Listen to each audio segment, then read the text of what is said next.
evil lurks in every shadow, and monsters roam the streets. Mankind's only survival rests in the hands of two Welsh warriors. Armed with boomsticks, chainsaws, bad language, these beacons of hope will stop at nothing to obliterate deadites, vampires, psychotic nurses. So, hold tight, strap in, and let the professionals take charge. Otherwise, you're in for a rough, blood-soaked night. Hey, how's it going? Oh, we've had a terrible start. Apologies, people waiting, but we had some technical issues with SPLATTERCAST, and we cannot get him through. And I've got his name here in our titles. He's just messaged me now. He's trying one more thing. So yeah, obviously we can get the stream started, but it'd be awesome if he can jump on. But the links don't seem to work for him. Yeah, that we're sending. I sent him a new link now, so fingers crossed. I'm gutted. I've had all these questions for him because Splattercasts are awesome, and I was looking forward to it. If it doesn't happen, I'm sure we'll be able to do it in the new year or in the next few weeks. There may be some hope. He said he's trying one more thing, so we'll see what he does now. I mean, even if we're live, he can still jump in. Yeah. He may just end up jumping in on Evil Dead Rise. Sorry I'm late, boys. Yeah. Yes, but we're here. This is, you know what, this is our about 12th show, and it's the first time we've had technical difficulties. So I think that's pretty good going. I would rather none, though. I would rather none. No, that's true. But it is what it is. I think, we'll be forgiven, it's not out of our hands. But we use this thing called Restream, and it's been going so well. It's such a good interface. Please don't make us quit it. Yeah, but it sucks. But there we are. That's life, There's nothing we can do about it. So, shall we read some few comments, and hopefully you'll jump on by the time we finish them? Yes, let's do it. Let's get the comments done. All right, I'll jump on. You start, actually, Curtis. Oh, hang on. Go on, then. He's here. Oh, he's here. Hang on. Oh, wait there, Jenks. Wait there. You do it. Yay! Way! Oh, my God. I have no idea. I seriously, I was fiddling around with this thing. Like, I opened up many different browsers. I made a Restream account. Like, I did everything I could to figure out, like, what is going on? It just kept saying error. And then I just went and was like, all right, I'm just going to do the old reliable thing. Just restarted the PC, unplugged it, plugged it back in, it worked. Boom. I don't know. I have no idea. But yeah, I was ripping my hair out. I'm like, dude, what's going on? Like, listen, if it's our fault, then we apologize. It's one of those things, unfortunately. How are you, mate? I'm doing great. How about you guys? Just got back from the movies. Took my dad to go see Werewolves, so that was my second time seeing that. Had a good time. So second time. How's the film? It's good. It's a lot of fun. Yeah? It's really cool to see another independent horror movie just kind of getting some love and actually getting the theatrical experience. Yeah. And I mean, I saw it back in October on a screener, so that was super cool. But to see it on the big screen, it's really cool with all the nice sound and everything. And it's a fun movie. It's nothing that's going to be awards worthy or anything. It's not that kind of movie, but it's badass. I loved it. So yeah, well, it looks like carnage, and I like Frank Grillo. Frank Grillo's always a good watch. Oh he's great. And Curtis doesn't watch films that have any chance of having awards. Yeah, if it's up for an award, he won't watch it. Perfect. Hey, then we're gonna get right along because I live and breathe in that world, man. That is just what I do. So I'm loving your background. You got an awesome background, mate. It's amazing. Yeah, great colors as well. Yeah. I'm always messing with it. I mean, there's always stuff that's getting added, getting put in there, trying to mess around with things. I mean, this is just a really tiny office space in my house that we've been it was just a storage room, and I just had collectibles in here. And then as the channel's grown and everything, I've kind of been moving stuff in and out. So it's getting there. We're making progress. So that's what I was going to ask you. Your channel has blown up in the last few weeks, crazy. My God. Yeah, it's been wild. It has seriously been a blessing. I don't know. Like I think it's just consistency that comes down to it. Really, I Yeah. think Yes. that's what, talking to a lot of other big YouTubers, that just seems to be what the magic is just as long as you stay consistent and the algorithm recognizes your name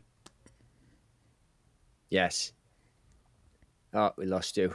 every time you post. Oh, More people stuff, and then if they think you're good, they'll stick around.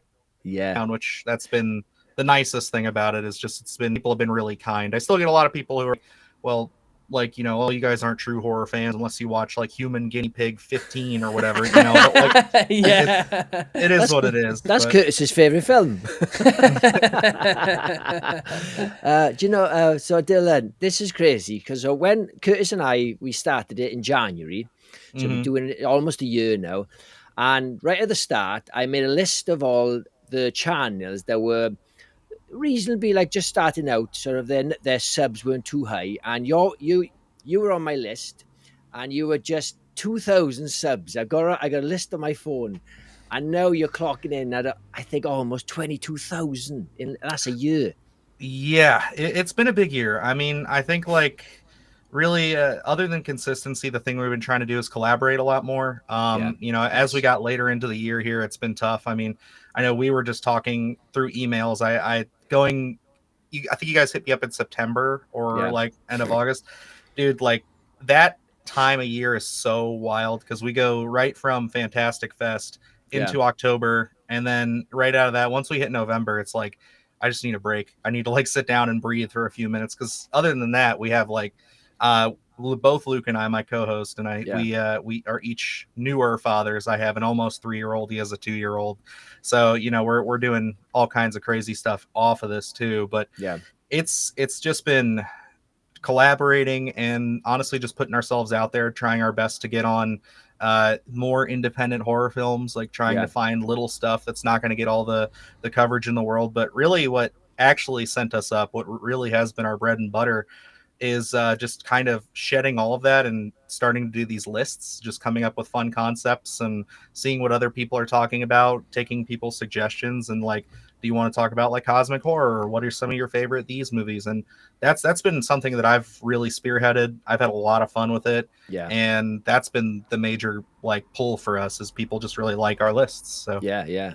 I think when you do like a list, like some out there list, you get a sort of talk about films you normally wouldn't, like, you know, like anything out there. Like we did a video the other day, and we had Society was on the list, and we were probably never gonna do a review on Society. I would have. Yeah, you were.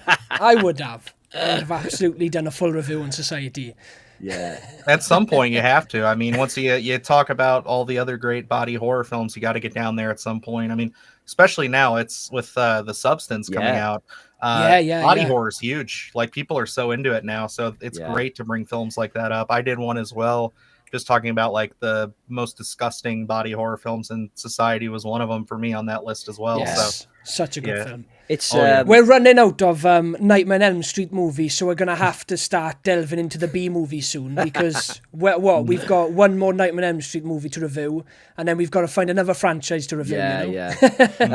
So Dylan, Curtis is one of his favourite films is Street Trash, the original, and I hate it. Is so shit. I cannot fucking stand it. But as a favour to Curtis, we are going to review it next year. Yeah, there you go.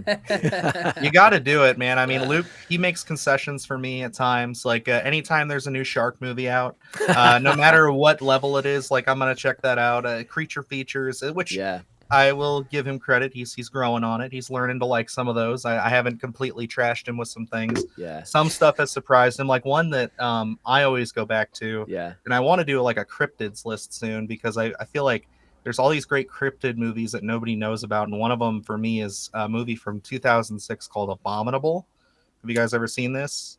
Oh. I've heard of it. I haven't seen it. I've heard of it though. Yeah. So it was like one of the Sci-Fi Channel, which is, I don't know if you guys have that over there, but we have. Yeah. The Sci-Fi Channel, it was one of their very first, like around that time with like Dog Soldiers and stuff, one of their very first like original movies. They acquired it and it's all practical effects, like abominable Yeti monster that just stalks these kind of like duplexes in this forest in these mountains. It's actually awesome. Like the practical effects are kick ass, and I really love it. So when I sat down for our second podcast, when we were doing more of like a podcast format when we started, I said, hey, we're going to watch this Bigfoot movie. And he's like, man, you're going to try to crash this thing before we've even gotten off the ground, aren't you? You know, he loved it. So you know, nice. a film is trashy when you know that the title came before the film and the script, isn't it? When they've got a like something like Pranaconda, you're thinking the title definitely came first. The best one is Shark Side of the Moon, where you've got sharks living on the moon. That was a title first before anything 100%. Else. Oh yeah, and it's like, I don't know, I grew up with all that stuff. Like that was something that like the Sci-Fi Channel original movie every Saturday, you know, like that was something that when I was a kid in the summertime especially, it was just like something I would do. Like I'd wind down for the day and just sit down at like 9 o'clock and then usually stay up till like midnight just watching all these terrible werewolf movies and everything. And it was just like, I don't know. I think it was probably just because it was uncut, or not uncut, but it was cut for TV. So my parents weren't like too worried about it. Like they were never those people to be like, oh, you know, too constrictive about stuff. Like my dad was very, he understood from when I was very young that like I just love movies. Yeah. Like I was watching, you know, obviously all the greats like Indiana Jones, Star Wars, everything. But even just that, I'd watch things like Goodfellas at like, you know, 9-10 years old and just be so engrossed with the characters. Like I don't really know what cocaine is, but I get it, man. I like that this guy's going through some stuff, you know, the mafia is real. So, but that's really what it came into. I love movies, and I don't know, I just gravitate towards the bloody monster films a lot, and that turned into slashers and everything, so on and so forth. So I was gonna ask you, so what kind of film sort of got you into horror? What was your first sort of love? Because for me, it was Evil Dead, oddly enough. Oh yeah, Evil Dead 2, actually, not Evil Dead 1. That's a perfect one. I mean, it's tough to say because I know if I'm going off of probably like what made me a horror fan at its purest points, it's probably like things like Jaws and the old Godzilla films, you know, those big monster movies. I was watching those at like my grandparents' houses, and like Jaws was something I watched on rotation constantly. I damaged like at least 2 DVD copies and a VHS copy of that as a kid by burning them out and, you know, not taking care of my DVDs. But what I would say made me a true blue slasher movie fan, I always credit the remake of Friday the 13th. Oh, really? Yes, my cousin had seen that with some friends for a birthday party, and I was maybe 11 when that came out or something. And so he's like, hey, we're going to watch this movie, because I go down there every summer to visit them. He's like, we're going to watch this movie, dude. It's pretty awesome. It's really scary. It's called Friday the 13th. I'm like, oh, okay. Yeah, I kind of know what that is. It's Michael Myers, you know, all that stuff. And didn't know anything, saw it, and was just like, dude, I love this. I'm like freaking out right now, but I love the adrenaline of it. It just kind of, it's all about the adrenaline in it. It just grew from there. I ended up watching like channels like this one called CCG 17 something, just this little horror channel where this guy would review old horror action figures like Mezco stuff and everything. And like I just got engrossed by learning about all these characters, and my dad was just cool enough to let me start renting them from Netflix. So awesome. Evil Dead 2 for me, and Return of the Living Dead. Those two were my babies when I was young. They just, something clicked, and because they're kind of trashy, but not too trashy. I think they're on the level of realism and trashiness, if that makes sense.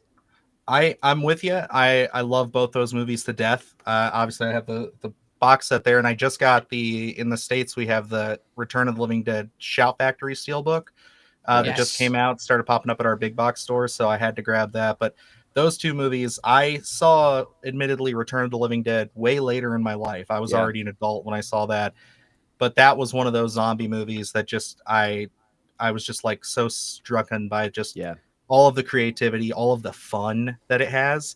Because like I feel like that's something we don't get a lot with zombie movies anymore. Like zombie movies are always trying to be intense and scary, but like dude, just the wackiness, the zaniness that we're going to take this concept and run with it. It's one of the all-time greatest, not just zombie films, but horror films. Yeah. So like with that one, when I try to pitch it to someone who hasn't seen it, when I say the word like talking zombies, they just always make a face, and I'm like, I'm not selling it. I promise you, it's fucking awesome. Just watch it. Yeah, I mean, that's one I don't know. I tried to get my friends to watch it because I have a lot of friends and some family members who live around me who are not big into horror. Like, they like it, but you know, they're not as deep into this stuff. So when I bring up something like Return of the Living Dead, it's like, So I think one Halloween it was like, we're either gonna watch this because I hadn't seen it, or Reanimator. We ended up watching Reanimator, and like they were all just like, "Oh my god, this movie is incredible! I love this!" And it was just like, "Yeah, it is. This is one of the best." But I couldn't get them to do Return of the Living Dead. Yeah, but well, we just finished. We reviewed 1, 2, and 3. We did 3 a couple of weeks ago. It did really well. Not as well as the first 2. Oddly enough, the second one did better, I think, than the first one. I think trashier films tend to do better. We have found that the trashier movies we review always do better. Yeah, and I think we're better because we make fun of it and we have more fun on the podcast because it comes from a place of love, you know? Oh, yeah. I mean, that's something that I think we tried to really steer our stuff towards over the last year. We went with a little bit more. It's just trying to not just talk about stuff because it's like going to be topical. We're looking at stuff like, okay, well, this is something we love doing, and it's always a risk because you're worried about, like, you know, it's unfortunate. I know everybody in the audiences, I know our audience is always saying, just, you know, follow your heart with what you want to do. But it's like sometimes you post stuff and it's like, I'm real excited about this. I like, one of them was Dog Soldiers, like our first year. And I was so excited for that podcast. I put in a ton of work into just like doing all this research and bringing up all these points. And it like flubbed so hard. It was one of our like lowest viewed videos for a long time. Yeah. And I was just so heartbroken because it's like, you know, I just was really felt like I put my best foot forward there. But yeah, it hurts, doesn't it? And then and then you do a video with just melting people, like disgusting one, and it absolutely goes. Yeah, and that's the thing. Like, you gotta try to find a way to balance your, like, the stuff you like to talk about with the stuff that's like kind of relevant, I guess. Yeah. But like, that's why I think the list videos have kind of worked for, at least for me personally, because like I have found a way to like talk about movies that I know people are going to want to hear my opinions on, but in the same vein, in the same video, talk about stuff that I like don't ever get an opportunity to talk about. Like you guys said. Plus, I think something that's starting to happen now is just like with Return of the Living Dead 2, like you guys said, that did a lot better for you. I think people are starting to want to find out more about these sequels. And unfortunately, it's like, for a lot of people, they're not just so quick to throw it on their TV and watch it. They're more like, well, I like these guys. I want to see what their opinions are about it before I, you know, invest my time into it. So I think that's probably why they want to hear about these obscure sequels that might be harder to find. And yeah, I think that's, sorry, Curtis. Yeah, I was just gonna say that's a mad concept to me. Like, someone wanting my opinion on something, because I didn't grow up with people around me that liked the same movies as I did, and any of the movies I liked, no one had ever heard of them. So the thought of having a channel and someone wanting to hear my opinion and listening to my opinion is just a bit nuts, because not even Jenks listens to my opinion. And we have a podcast together. Dylan, nothing Dylan, I say, right? Let me tell you something, Dylan. Most of Curtis's favourite films are not even on Rotten Tomatoes, if you search for them. That's great. I mean, hey, that is something like, that's valuable, man. When you find something like that where you guys can kind of balance each other, like, that's a match made in heaven. Sometimes I feel like Luke and I are just too much of like the same side of, or like, I guess, one side of a two-sided coin when it comes to things like werewolf movies. It's like, people are going to be like, I feel like people really like when there's opposing sides, or like someone who's not super into something kind of getting exposed to it. And like for us, when it comes to like I said, werewolf stuff, Luke and I are just like, we're just broken records repeating the same thing to each other. Like, oh, this movie's awesome because of this, this, and that. It's like, but we're just having fun and we just love that stuff. But there's also a lot of stuff like Luke. Funny enough, I'm doing all the disturbing movies content right now, like talking about movies that make me sad or movies that I don't want to watch again. And like that just fell into the trend of what's happening and what people have been asking for. But like Luke is someone who like actually will find value in some of these films, like The Uncle. When we saw that at Fantastic Fest, I was just like, I'm never watching that again. That movie just put me through the ringer emotionally and just like, I'm done. But he'll be like, man, no, there's a lot of really cool stuff in there. I love, because he's a big writer. Like he loves to look into like screenplays and everything. And he just loved how that movie was like put together conceptually. And I was just, I that's another reason why I really respect him as a co-host, because it's like I love the way his brain thinks about horror and just films in general. So it's like when we differ on stuff like that, it's so much fun. Because so like I think it helps when you guys have a kind of a counterbalance in a few areas. But of course you meet in the middle. You meet in the middle with things like Evil Dead. I know The Thing. And one of the things when you first reached out to me, the first video I watched to your guys, because I saw both you guys had covered The Thing and American Werewolf in London. I was just like, all right, these guys are cool. Let's go. Like, you guys win. Let's make it happen. They both did surprisingly well for our channel, and we were surprised because they're kind of mainstream, and you can't poke fun at them that much. So we almost shy away from them. We tried to do the Fog a few months ago. We haven't released it, and we just couldn't poke fun of it. So it was a really boring video. So we didn't even release it in the end. It's one of my favorite movies of all time, and even I struggle to review it just because I'm just talking about the film and saying what I like about it. And there's no interesting points or takes or anything we can take away from it. So we ended up ditching it and going like, this is unreleasable because I'm just telling you what happens in the film. Whereas we've been reviewing the Nightmare on Elm Street movies, and we've had hell of a laugh with those, because even the good ones, there's still loads to talk about. There's still loads to make fun of, with how wacky Freddy is and some of the crazier scenes in the later sequels. I'm generally going to be gutted when we stop. When we finish reviewing those, we're going to have to go on to find the next shitty franchise. There's loads of shitty franchises, don't worry. You guys got to do Leprechaun. Leprechaun's something that Luke and I, like, as I bad love as Leprechaun. they get. Oh, we love them so much, dude. Like, I will say, Leprechaun, the very first one, genuinely one of my favorite horror films. Like, I think it's a solid flick. It's goofy, but it's perfect. And then I know the sequels get rough, but I love them so much. Like, especially when it gets to Vegas and stuff, like, it's great. I was genuinely terrified of that movie when I was a kid, and it's the opening scene in O'Grady's house where he's in the suitcase and he's using the little girl's voice to entice the woman over. And just that whole opening scene is terrifying. And I rewatched it a few weeks ago, actually, because I showed it to my girlfriend. I love that movie. It's aged great. Warwick Davis, fantastic. The pogo stick scene. so good. So good. The little car that he drives off in and gets pulled over with. So funny. The problem with us doing that, Dylan, I haven't seen any of them. So that means actually got to do homework for a video, and that's just too much prep for me. No, understood.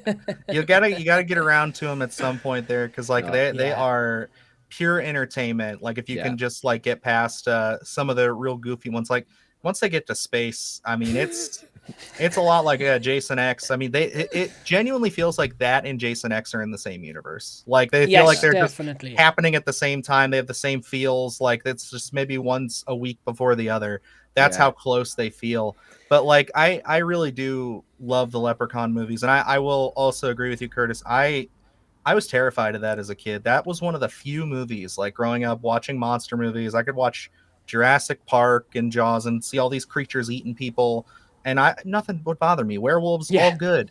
Bigfoot, I'm there. But when it came to Leprechaun, no. I saw that and I was like, no, this is too creepy. I didn't like the idea of him running around. And then, of course, just like many others, Tim Curry's Pennywise. That got me. That was the only time my dad like always talks about it. He's like, that is like one of the very few times that I ever saw you get scared at watching a movie.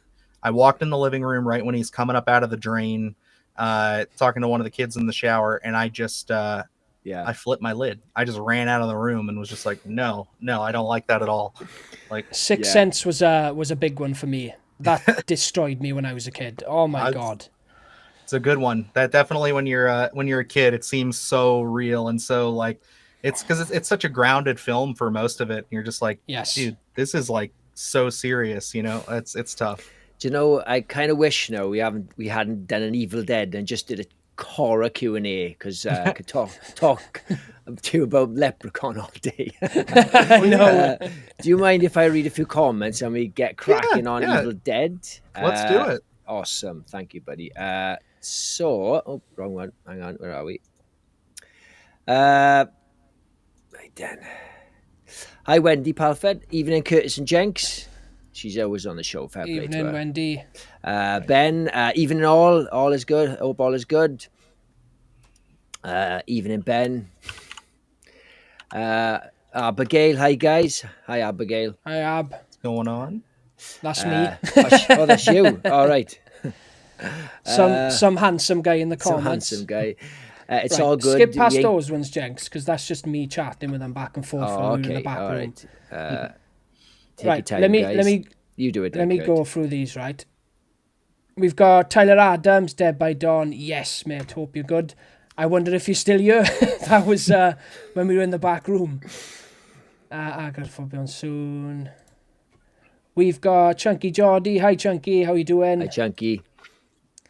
Don't forget to send a like button. Some love, people. Thank you appreciate so that. much. We've got Haley Jones. Hey, Haley. How you doing? And we've got a hello to Splattercast from Wendy. What's up? Thank you, Wendy. Good to be here. We've got Toronto Freddy again. He was awesome last Sunday. Yes. What a great guest. Curtis and amazing. Jenks. A quick typist as well. on? There's messages are coming up so fast. We've got Getting stressed. Jamie Hart saying hello to Toronto Freddy. Hi, Jamie. We got another hello. Sci-Fi Channel could have just hired my ex instead of wasting money on practical effects. Good Lord. Jordan always with the A-star comments. Love Yeah, it. I suggested to Curtis that we do Return of the Living Dead 4 and 5, and they were straight to Sci-Fi Channel, but he wouldn't have it. No, it's just No. We've got some love. one bad film too many. Understood. Yeah, sometimes it's you gotta break it up a little bit, you know. Otherwise, you could just go into a whole. We made that mistake with our first year. We do a thing every holiday season called December to Dismember for the 12 days leading up to Christmas. And the first year we did Killer Santa Claus movies. Went through every single Silent Night, Deadly Night. First one's a classic. Second one is so bad it's good. After that, man, it's a rough go until you get to 5, which is pretty interesting, pretty fun, and then the remake. So those two in the middle, 3 and 4, Painful. Oh, it felt like I had been watching those movies for 3 weeks by the time I finished them, because I watched them a day apart from each other, and I was just like, what is even going on? They are clearly, when you watch a movie and it's like, this was not supposed to be in this franchise. You guys just put this title on it to sell it. Yeah, it's a That's script movies. floating about, isn't there? And they've just tagged it on. Yeah, I hate when that's so obvious. Yeah, It's rough. I mean, 3 is more watchable than 4, but it's something else. 4 doesn't even have Santa Claus in it. It's like a bug body horror type thing, which sounds awesome. But it's not. It's so But it's not. That's the twist. It's a rough one. We've got Jamie Hart. I saw Return of the Living Dead in the theatre and it was amazing. so Very lucky. jealous. Jenks, how jealous are you? Yeah, it's too cult to get into the cinema where we are. I'm jealous. Shaun of the Dead is my favourite zombie flick. It is in my Good top one. 5. Yes. I'd have to go with Day of the Dead and Brain Dead in the first 2 spots, but Shaun of the Dead third, gotta be. Yeah, pretty awesome. Yeah, Shaun of the Dead is my fave too. And we've got Groovy. Haha, still here. Legend. Thank you, Tyler. We've got Jason X was filmed in Toronto. My buddy worked on some of the special effects. That's awesome. And same as last week, you've got some great set stories. Yeah, Jealous. good We get nothing connections. down in Wales. No, Evening, how you doing? I am Brew. we all caught up. Yes, evening from O Jimbo. Evening, mate. It's happening. Right, should we get stuck yes, in then? let's get stuck in. Okay, so right. first up, we've got hang on, What's it gonna be? Evil Dead 1. Now, as you can see, I had a choice of different covers. I had to go with this one. It's my favorite cover. It's from the VHS I had. Graham Humphreys. Yeah, I love this is the cover. artist. So when did you see the? Obviously, how old are you, Dylan? If you don't mind me asking. I am 27. Oh, okay, you're very young. So I'm getting obviously you saw this because when this came out, I'm 45, and this was banned in the UK. I think it was banned everywhere, wasn't it? I believe it was banned in. I know it was a video nasty for you guys. I don't think it was banned in the States. I think it was just it didn't get a chance to play at many big festivals, and a lot of theaters wouldn't pick it up until I think like Stephen King started talking about it and got the ball rolling, if I remember correctly. Yeah. I'll have to check my trivia here. So what's your opinion on this, and Dylan? Is it one of your favorite ones, or is it one of the weaker ones? This is one of the worst movies ever made. No, I'm kidding. This is one of the best. I thought you were serious. Then. No. This is as an aspiring filmmaker, this movie has it's one of those things that just makes me fall in love with movie making. As far as the concept in the series goes for Evil Dead, this one is probably in the middle of the pack for me. Just because like as the series goes on, like I love 2, I love 3, and I even really love I have an interesting story for the 2013 one, dragging a ton of friends to see that when it came out, and that was just like, a whole everything turned up to 11. But like this is a movie that oddly enough, I saw it, I did a double feature right around that time when my dad was renting horror movies from Netflix for me, and I had gotten this and the original Texas Chainsaw Massacre. Yeah. And Nice. I watched them both like back to back, and I thought, man, both these movies are so overhyped. And mind you, I was a young kid at that time. Yeah. And then I went back years later after the remake had been announced to retry this one and just be like, all right, let me see if I can get through this in the series. And it was just like a light bulb went off in my head. I was just like, oh my God, like this is so cool. Like, and I think the biggest thing about it is I had such a broader appreciation for film at that point in my life where I was just like, it's so cool to see these guys just go out here and just make a horror movie. Yeah. And then like every year I watch this thing at least twice, and it's one of those movies that I just get fonder and fonder with every single time I watch it. I appreciate all the effects, all of the backbreaking work that went into this. And I mean, it spawned like my second or third favorite horror franchise of all time. So, yeah, I love it to death. Yeah, it's probably one of my weakest in the series, but that's not saying much because this franchise is so fucking strong. It's like it hasn't really had a bad movie. You've just got your favorites, but every sort of franchise has a couple of turkeys, apart from Leprechaun, obviously. And this one doesn't. It's pretty special, isn't it? What do you think, Kurt? Yeah, absolutely. It is obviously one of the greatest horror movies ever made. It spawned so many movies in the 80s. I feel like it was one of those movies that came out on the same time as Halloween that spawned what was to come in the 80s. Sam Raimi, Bruce Campbell, Rob Tapper, just 3 youngsters wanting to make a movie. They weren't even into horror movies. They just thought a horror movie was cheap to make. So you've got 3 guys who have no interest in making a horror movie, pulling off one of the greatest horror movies of all time. There is so many scenes in this movie that make it a video nasty. That pencil in the ankle, and then the stop motion work with the veins going up the leg. The makeup on the photo there on is it Cheryl? Cheryl, yeah. The makeup on Cheryl there is unmatched. It gets a bit shoddy towards the end because she was offset. She had done a runner. The majority of the cast left because it was terrible working conditions. But what they pulled off in this film is a miracle, and obviously spawned my favourite franchise of all time. Now, if we're ranking them, again, something has to go last, but it doesn't mean it's a bad movie. I love the first one, but the second one and then the third one for me get better and better, and the 2 new ones were phenomenal. So I would probably rank this one in 5th, to be honest. But it's still a 5-star movie. I'm sure I read the contacts. Could they not see through them, or they can only keep them in for so long? Isn't it? They were glassed. Yeah, they were literally glass so they couldn't keep them in for very long, and they could barely see. But they were like so like straining on their eyelids that it was like it was painful. It looks awesome. Oh yeah, and I mean, like, the thing that blows my mind about this, and like, if I'm getting too nerdy for you guys, let me know, because like I No, talk about this never. stuff too much. I was so skeptical when they said they were going to be upscaling this to 4K a couple years ago, because I'm Yeah. like, I don't know, like, this is a movie that I could watch on VHS. Like, this is a grail piece for my VHS collection I need to own, just because I think like that's the best presentation. Is like the grainier the better. But when they brought this thing to 4K, I was stunned to see how well they were able to hold the grain and keep everything kind of like looking slightly more like, I think, like just more definition out of things. And it just really brought out the makeup for people like Cheryl and everybody. It's just like, it's awesome. Like, I was so blown away by that transfer. It's one of my favorites that I think they've done since they introduced the format. Can I say, right, about you saying you don't want to get too nerdy? I am a massive physical media collector, and I've only recently in the last year started upscaling to 4K, right? Mm-hmm. And I will watch a movie on 4K, and sometimes my girlfriend won't understand picture differences. I will put the Blu-ray in, and I'll be there standing in front of the TV going, look at the difference, look at the colours, look at the contrast between them.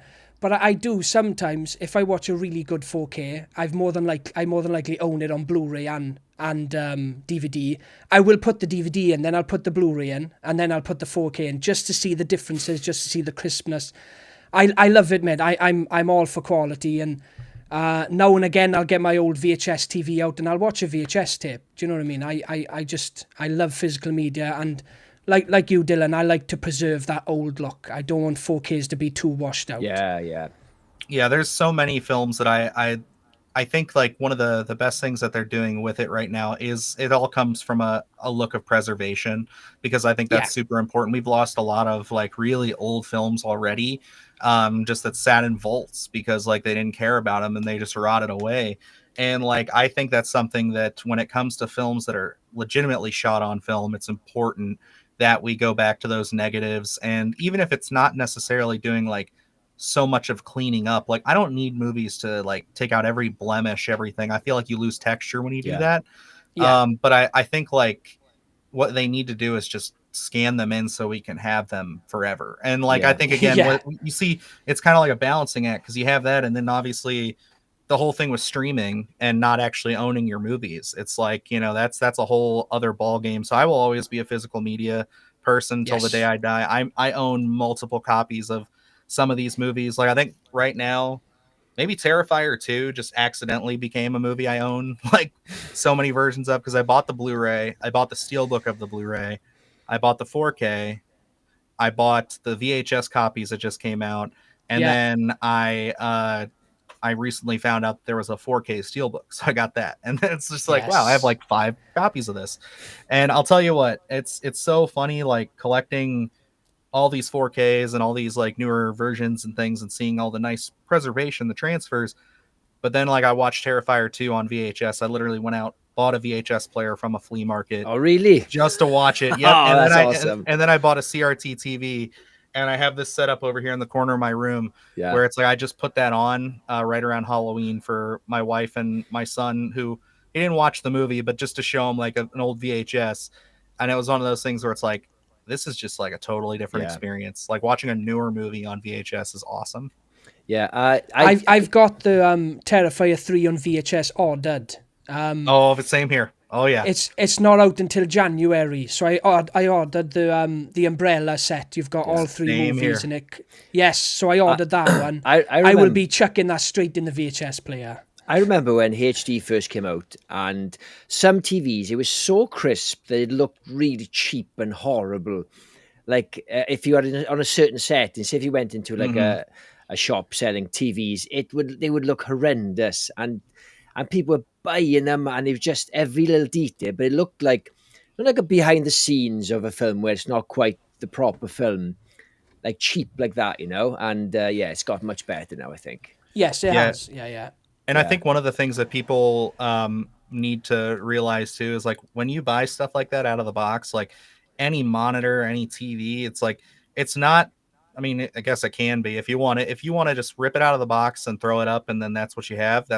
But if you really want to get into this stuff and calibrate your systems, like your Blu-ray players, your consoles, everything that you use, it pays to go in there and mess with your settings and find out what works, and then also go into your actual system itself and calibrate those settings so that way they work in tandem together. Because I feel like so many people don't take the time to do that, and it's like, if you do that, you will see the difference. It's noticeable. Yeah, 100%. When I first got my 4K TV and player, I was pulling my hair out for days because I just wasn't happy with the quality. There's a little bit of tracing, and then I'm disc out back in the settings, and I'm there for another hour trying to change all the settings, getting the TV to match with the player, and it's there now, and it looks great. But once you start delving into the settings and trying to get a better picture, better quality, you will start pulling your hair up. But once you're there, it's awesome. I feel like I'm at my peak now. Every time I put a film on, it's peak. Do you mind if I read a couple of comments before they start building up? Don't be jealous. This is Jamie Hart. Don't be jealous. My scene Return of the Living Dead in the theatre means I'm pretty old. No, you're never too old for Return of the Living Dead. Abigail, Graham Humphrey's work is incredible. Yes, he's the man. Oh, it's amazing. I love that sort of, is it like charcoal sort of?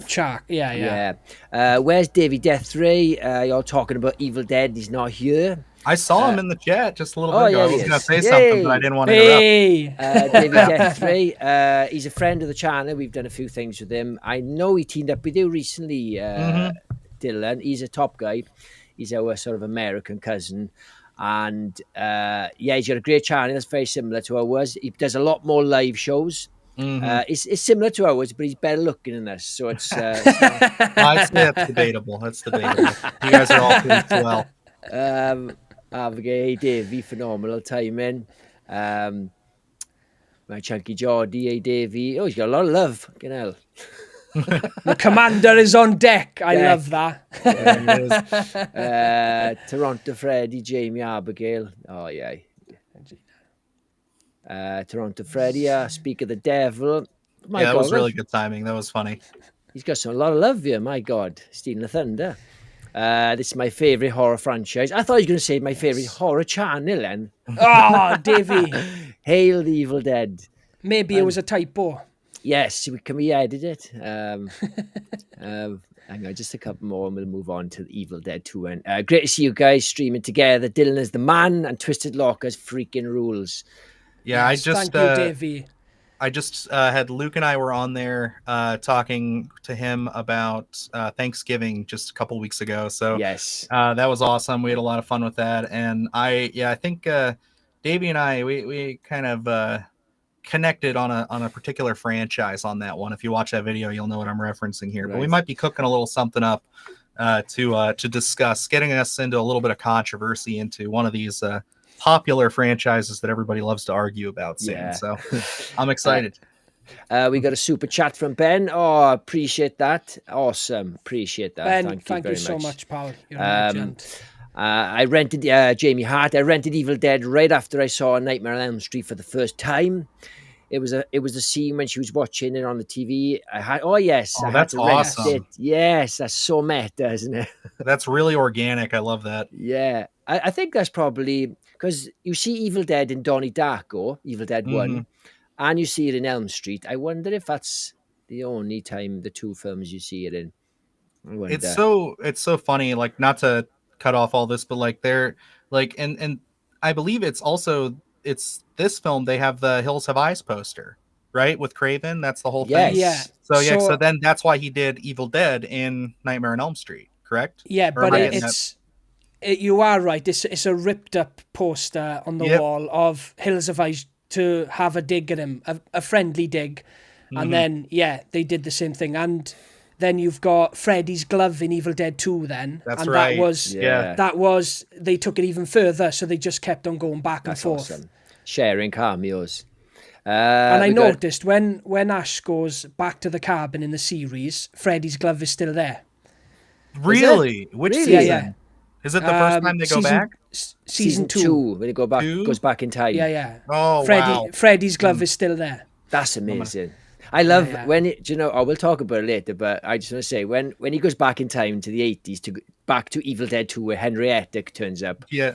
And he goes, where was the book now? Was it in the basement or at the top? And he's making reference to the two different films that don't quite match up. I just love it. It's so good.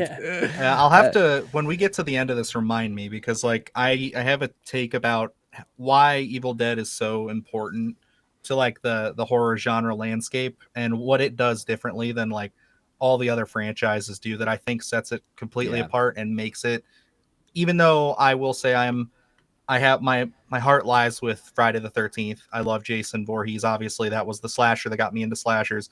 But Evil Dead, I think, is the quintessential most important horror movie franchise around. So I will get into that later. Yes. So we got another super chat. Awesome. Thank you, Abigail. Really appreciate that. Thank you, Abigail. Chunky Geordie, the Melting Dead has made me ill for a week when I was 8, and I couldn't tell my mum why, because my brother would have gotten into trouble. I love it. Good on you for not snitching. That's great. Yeah. Jamie Hart, my Chunky Geordie, awesome. Tyler Adams, physical media is king. 100%. I got rid of my physical media when I had kids. I just didn't have the room anymore. It happens. I had to cut down quite a bit. Now it's mostly just horror and some sci-fi stuff. And but like I used to be one of those people, like I was getting, and admittedly I was much more into the MCU and stuff when that was happening, but I was getting all those all the time, and just keeping up with everything. I worked at a used media store, so it was very lucrative for me with a 40% discount and all this stuff. So I was like, man, I'll just get everything I need for my collection. And I had to cut down quite a bit, but not my horror stuff. I never sold my horror stuff. That always stayed with me. Right, we've got Jamie Hart. The Evil Dead franchise, my second favorite franchise. It's rare that I buy a box set, but I had to get that one. Yes. Fair play. Just a couple more left. Sorry. Well, you're fine. Tyler. I don't want Jim Cameron to. What's he say? Denies this. Yeah, don't even get me started on that. There's controversy of his 4K upscaling of Terminator Abyss and Aliens. Oh, he's tinkering with the CGI, I know he did a bit with Terminator 2, didn't he? I have a lot of thoughts on that, because I was so excited for those finally to hit, especially True Lies. It's like an action movie that like my parents loved, and I've only seen a handful of times. And every time I watch it, like it's years apart, and I'm just like, this movie is so good. And I was so ready to own it. And I'm hearing all these horror stories, and I've seen all these screenshots and videos, and I'm just like, why are you doing this, Jim? What happened? What's wrong? Yeah, he's doing a bit of a George Lucas. It's like, what has Avatar done to you? Toronto Freddy, I refuse to buy digital media. Yeah, fair play. It's coming back. Big finals are back. People are just wanting things to hold in their hands now, isn't it? It's a big change. Motion smoothing is the devil. It is. Yeah, that's Get it off. Always the first thing that goes whenever you get a new TV. Cut that off right away. So, just a couple more. Tyler Adams. Some people I know say they hate 4K because it looks too real or whatever. But but then I see they have that weird frame rate smoothing on. Okay. Yeah, it's that. Yeah. Once you get rid of that, it looks great. Wasn't it the Hobbit films? I don't know if they did it for you guys, but weren't they showing it in like 35 frames a second or something? And everybody was like, it looks like a play. Yeah, it did. Like, why did he do that? That was so weird. Yeah. But like, I saw that 24 frames. I was like, I just want to see Lord of the Rings. Yeah. And those movies are okay. They're all right. I think this is the most comments we've ever had. I think it's all down to you, Dylan. Hey, I show up and people fall. No, just a good day. Just a good day to come on. And the irony is the comments are covering up your face, and that's where they're commenting. It's all good. Hey, the voice is where it's at. John Moran, hi mate. By accident I realised my Blu-ray player is all region, but nowhere in the paperwork did it say that. Pays to fat around with your equipment. That is a wonderful accident to have. Yeah. Like, I am so like, not to keep talking about physical media. I know we have to talk about Evil Dead. I'm sorry, but like, you guys got me started, and like, I just gotta say, I am so jealous of like stores that you guys have, like HMV. Yeah, like I see. No, we don't. We don't have HMV. Like, you guys get like some really exciting like steel books and like the most beautiful artwork on some of your stuff, where it's like they'll just be like, and I guess more for like the standard release stuff, like a lot of the MCU stuff when I was into that, it would just be like, here's like a slightly altered poster of the movie, or just Thanos's glove. Yeah. And then I look at yours and it's like a fucking mural. And I'm just like, this is like, why, what is going on? Like, I'm so upset. The problem with HMV here is it's just like, I like just like going in and looking and stuff. So I want it to survive, but I think a lot of people just like going in there like it's like a museum, you know? Yeah. I spend all my pay in HMV. If I've got some money aside and I want to buy stuff, I work, where I work it's a 5-minute walk to HMV, and I'll go there on my lunch. Dangerous. And I'll spend my hour there on lunch, and on payday it's a dangerous place to be. It's cool. Just a couple more. Jamie Hart, Davies the Commander of the Death Squad. Trevi McTrev, you guys Scottish? No, close enough. We're Welsh. Close enough. Close enough. A lot of people have thought that. Jamie Hart, Tyler Adams. I'm so glad you said that about motion sensor setting. This is, we're going off topic, I think, in this video. I'm getting a new TV, and that will definitely help with the setup. Maybe we're like sort of when you call in for like advice on TVs. Yeah. Dino, Evil Dead is probably the only horror franchise that doesn't have a bad film. Correct. Hey, what's happening, Dean? How are you doing, pal? Yeah, awesome, Dean. Dean's the man. Tyler Adams, Sam Raimi is one of my biggest filmmakers inspirations. He's a legend. John Davis, hi John, great channel, guys. Do you guys think Bruce will ever play Ash again? I do, and he has confirmed that he will come back on one condition: if Sam Raimi directs. So yep. I'm holding out hope that one day Sam Raimi will hang up his what's the opposite of hang up his gloves? Strap his boots up one more time for an Evil Dead movie, and Bruce Campbell will come back. He has said in the past that he's too old to play Ash now. His body hurts too much. So they were planning on doing an animated series, which I think is going ahead. That'd be cool. But he has confirmed he will come back if Sam Raimi does. So I think if the fans scream loud enough, I think if they want it, they'll do it. So fingers crossed. Yeah, that'd be awesome. Right, should we get going? Yes, I got one last one. Sorry guys, I'd like to read them all out, but there's so many. John Davis, what about Evil Dead and Child's Play crossover? I think Ash and Chucky would mesh up really well together. Yeah. I think characteristics, I think they could have some good banter, but I feel like Ash would wipe the floor with him in 2 seconds. Yes. Like Chucky's usually chasing kids, you know? Yeah. Mm-hmm. Yes. It would be funny to see them going at it, but it wouldn't, come on. Right, are we ready? We're on to the big boy now. There you skipped one photo, right? Oh, sorry. Yes, do you want to set we've got to show this photo. Oh, hell yeah. Yes, this year, me and Jenks got to meet the original cast of Evil Dead, That's minus awesome, Cheryl and Bruce. But this was a highlight for me. They got all 3 original actors to come to the same con, and obviously they did a group photo. And we got a Twisted Locker double photo with them. This was an honour, and quite weird because they haven't really done anything else. So you only associate these guys with Evil Dead. So when I seen them in real life, I was like, what are you guys doing here? You don't exist. You're all dead. Yeah. Because I'm not used to seeing their face in anything, you know? Yeah, I mean, that's awesome. That's one of those things I need to start making more of an effort to go to some of these cons and stuff around here. It's just I always like hear about them too late, and then I'm just like, I don't have the money or the time to really run out there and do it. But I want to, because like even like my buddy Jake over at Killjoy Jake's channel, he's another horror content creator. He got to meet Derek Mears recently at a con, and I was just like, dude, I'd love to tell him so much about how like Friday the 13th, the remake, like got me started with slashers and everything. Like, I just want to be able to talk to some of these people. That guy is huge. He played the Swamp Thing as well. And yes. Love that show, by the way. Oh my God, that show. And it was only cancelled because it cost so much. Ridiculous. The fans loved it. It had great viewership. They just couldn't afford it. I think it was like 10 million an episode. But if you watch the series, you can see the production value in it. And the studio just weren't willing to spend money on it, which is a shame. But that first season was phenomenal. Hey, She-Hulk, every episode of She-Hulk cost 25 million. So That's insane. That's insane. Christ. And I don't even want to like, I didn't beat up on She-Hulk too bad. Like I was one of the, I was like, it's all right. It's kind of funny. It's not what I was hoping for, but it is what it is.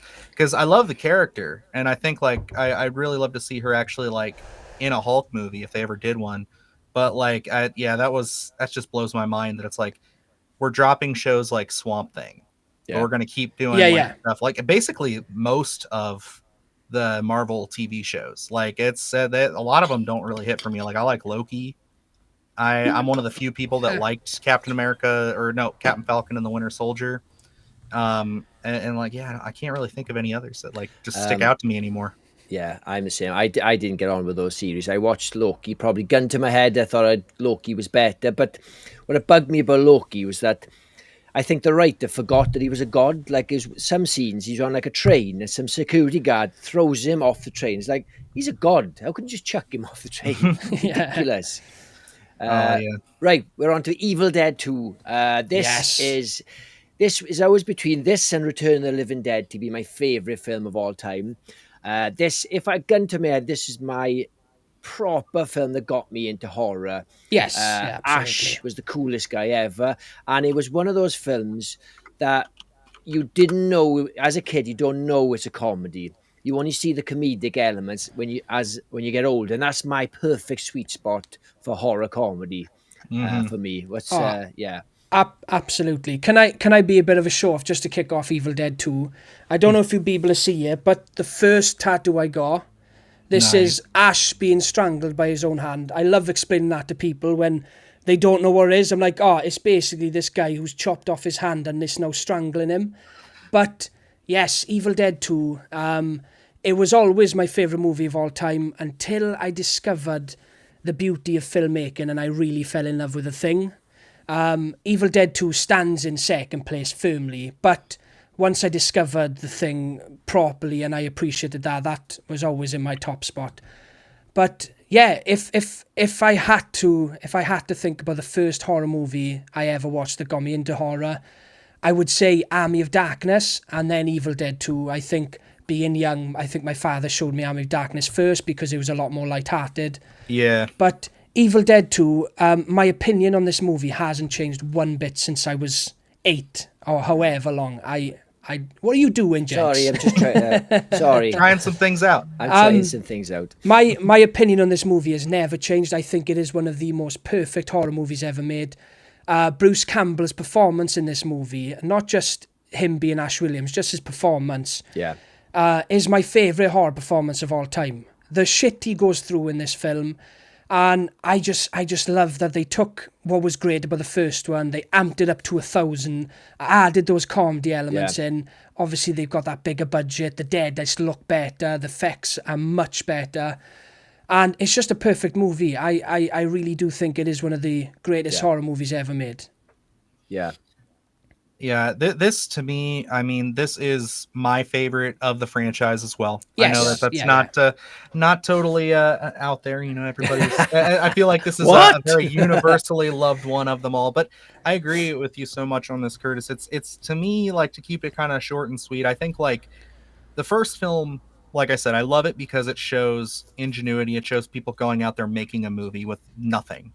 Yeah. This is them being able to say, okay, let's remake that movie and let's actually like put some story around it and let's put a universe around it and like let's like let our creative like tendrils just go. And that's what I adore about this movie so much. And yes, I do love Army of Darkness and where the show eventually wraps back into these two. But for me, this is just one of those things where it's like you can clearly tell that Sam Raimi and team here are just like they're on the ball. They knew what they were doing. Yeah. They put it in there. And this is probably the most efficient, I would say, of the Evil Dead franchise. It's the one I will go back to consistently when I'm just like, I just want some pure Evil Dead. I guess that's the easiest way I can say it. Do you know what's great about it as well is that it's so layered, similar to like Shaun of the Dead. You watch this movie over and over again and you'll notice new things all the time. And a lot of the humour is subtle, like when he saw his own hand off and he thinks he's getting one up on his hand. Do you know what I mean?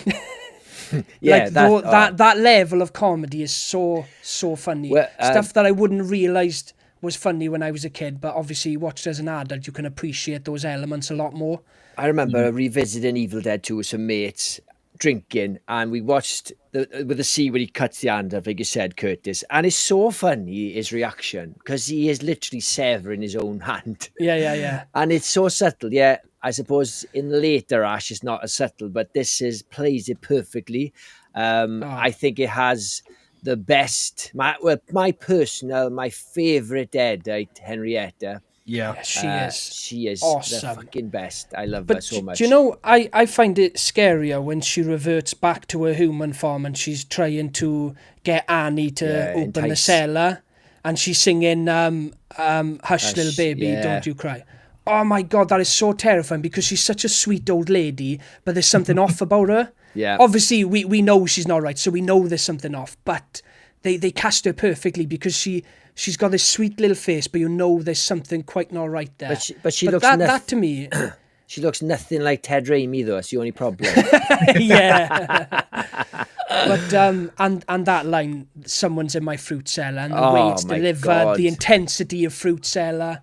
Yeah, is just amazing. And you know when she grabs Ash when he's in the basement, you can feel that terror.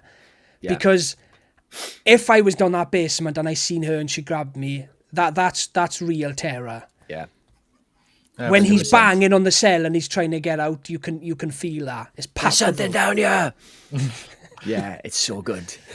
Yeah, my favourite. Oh, go ahead. I was just going to say the best line from the movie is Bobby Joe! All the time.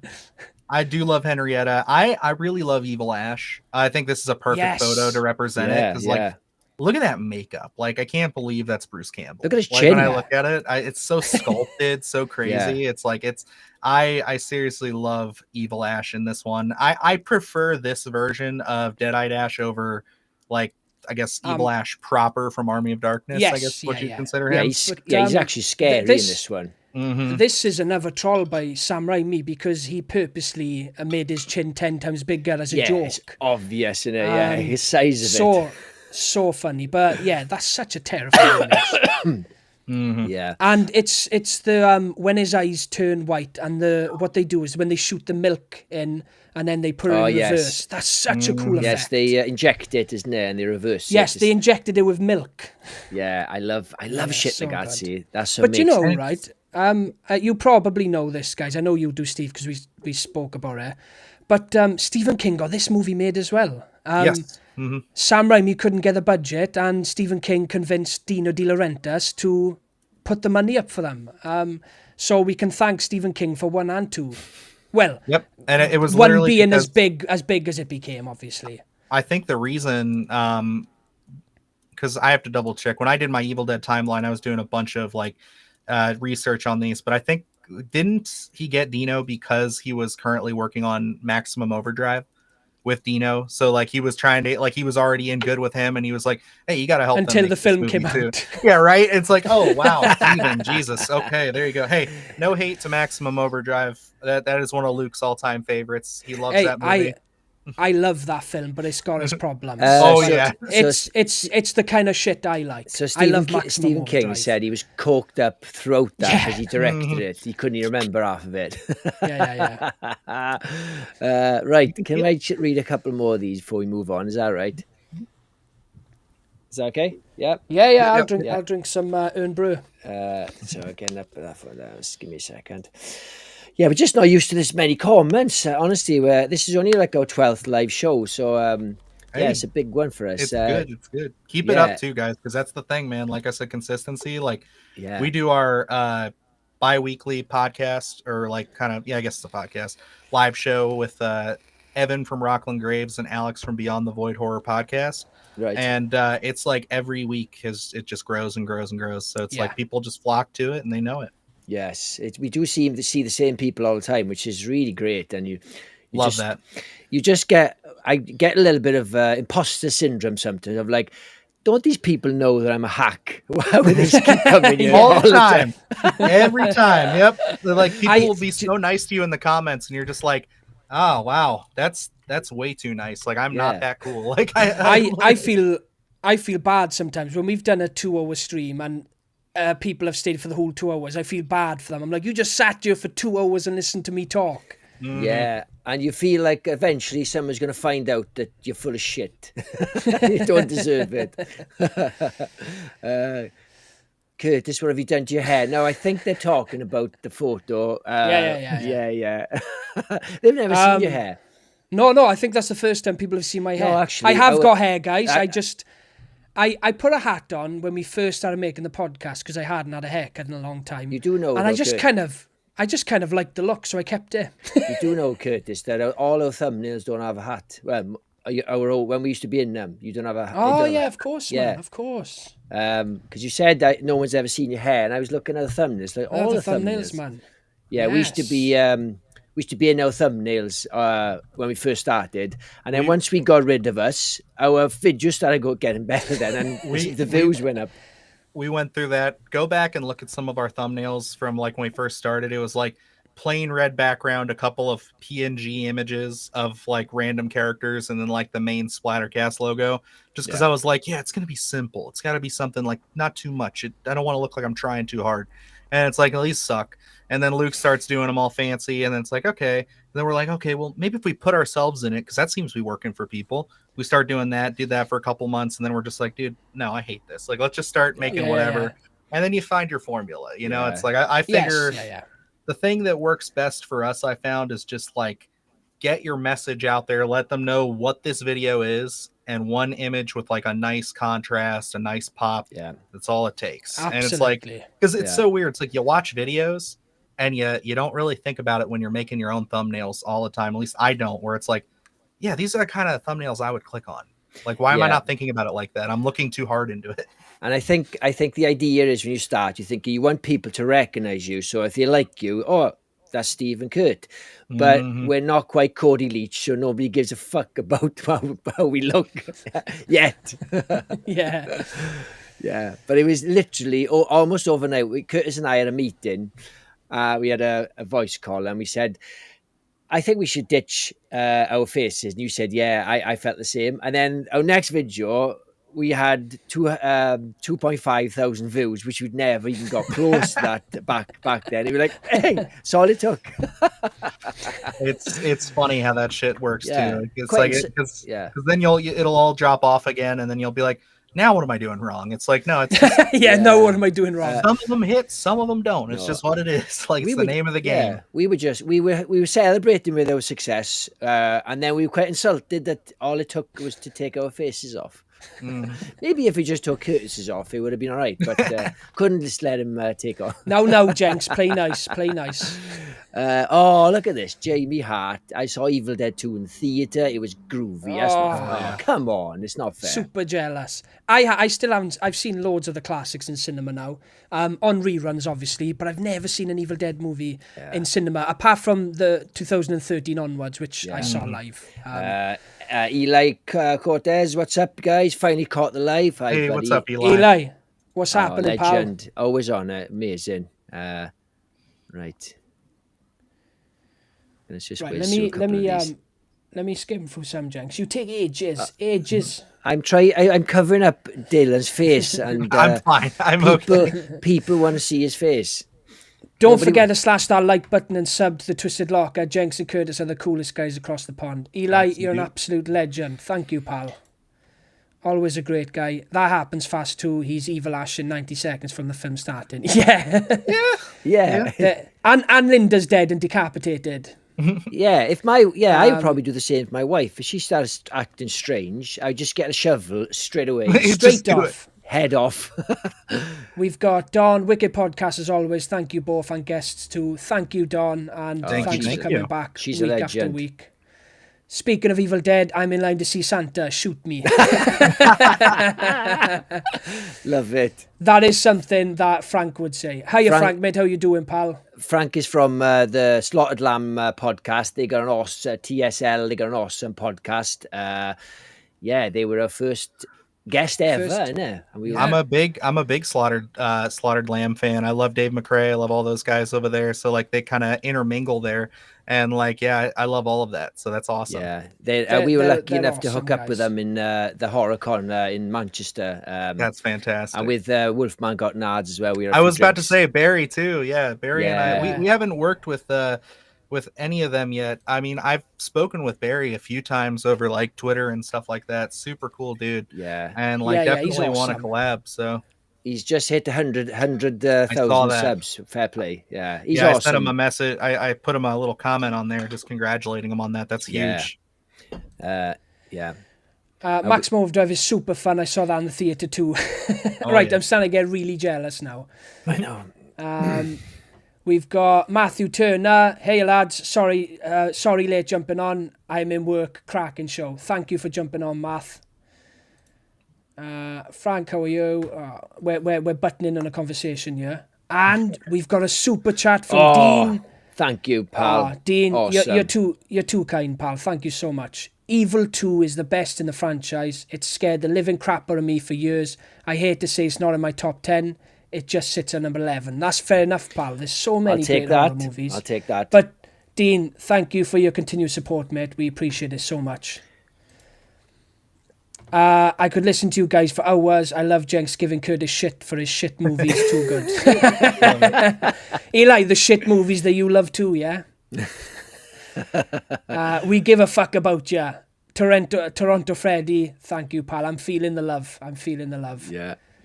Let me skip through some conversations here. Is there any other better final man out there better than Ash? Absolutely not. There isn't any that come close, I don't think. No.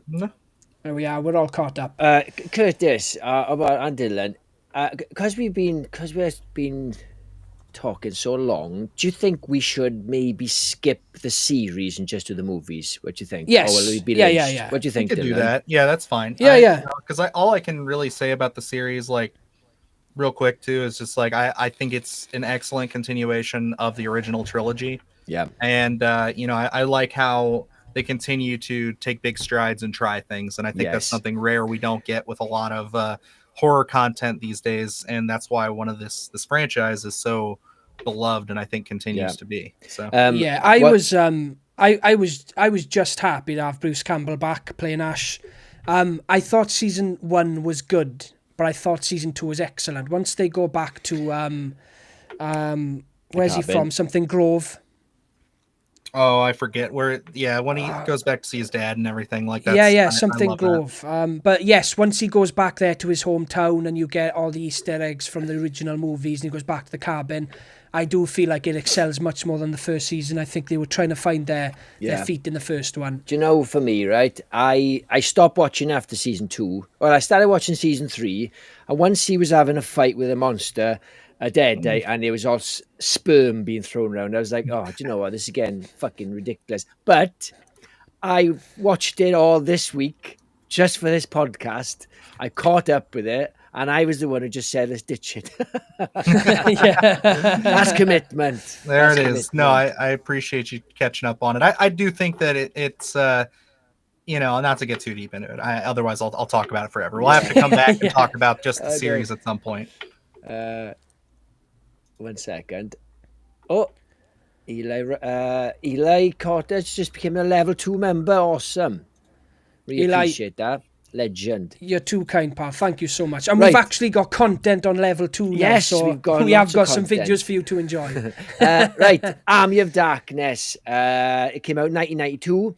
I was lucky enough to see this in the cinema with my dad.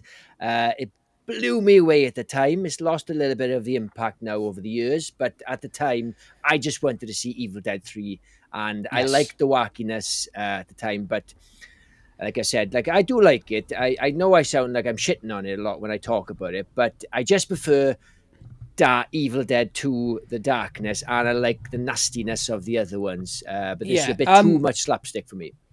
I'll say one thing.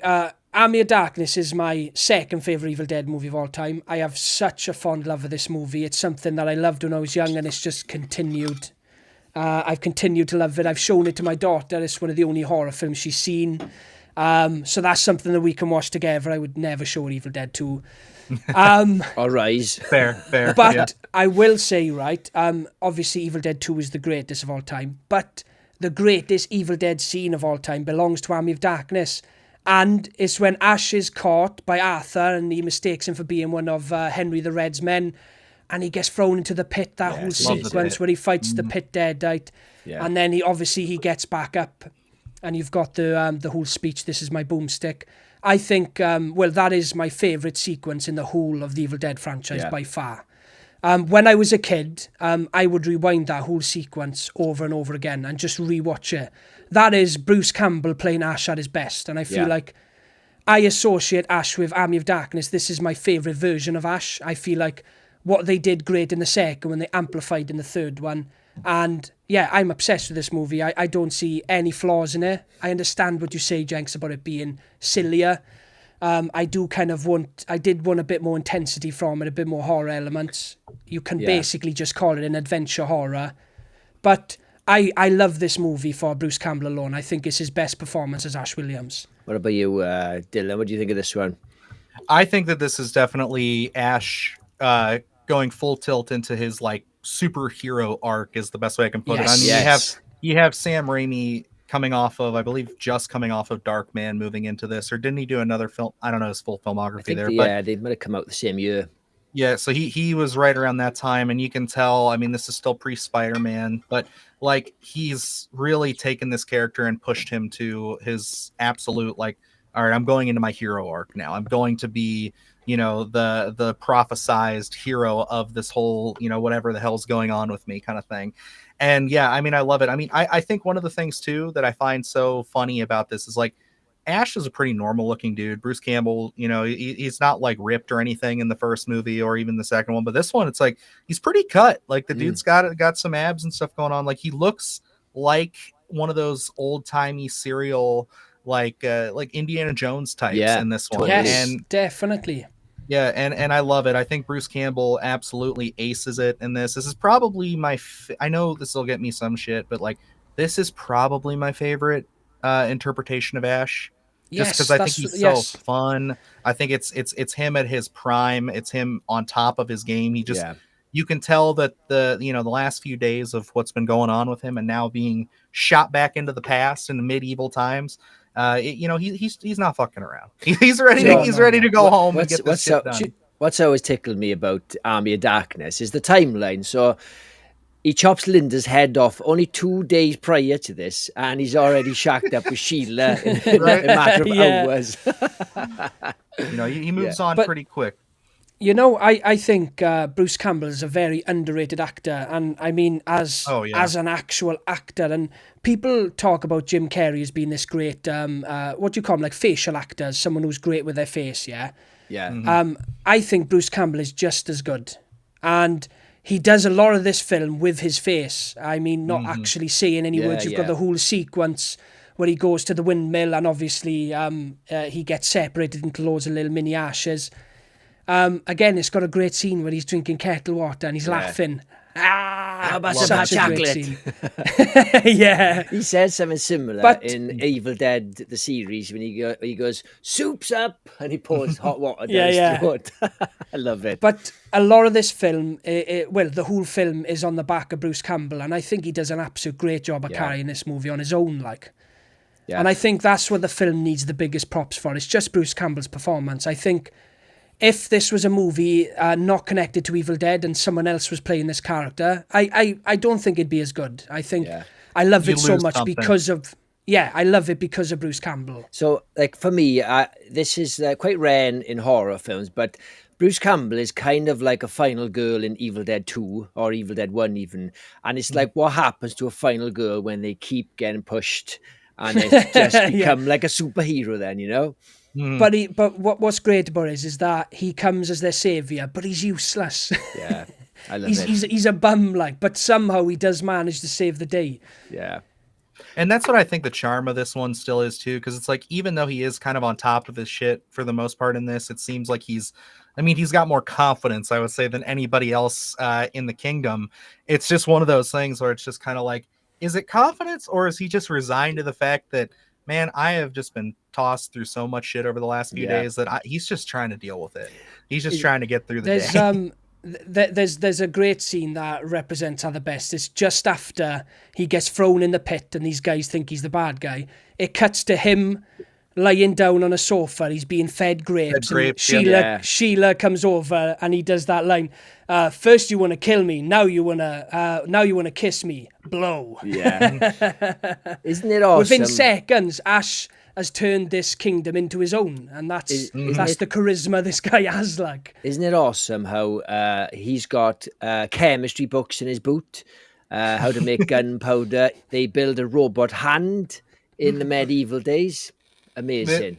It's wild. I really appreciate how they incorporate it, and I think there's a confidence to that with Sam Raimi, and just like it just shows how confident he is in the audience to just say, like, the story we're telling, what it is. It's like, would they build a robot hand? Probably not, but there's also not there's also not deadites and things like that. Yes, so like true. Let it go, guys. Like it is what it is. Yeah, and I appreciate that, because so many like movies nowadays, I feel like one of the issues is they try to take themselves so serious. Yes. And it's like, this is one of those films, again, like I was just complimenting, Darkman is one of my favorite Sam Raimi films. It's great. That movie does not take itself very serious, but it's still very heartfelt, and it still works, and it's one of my favorite Sam Raimi movies of all time. Can I ask you, Dylan? Darkman is class.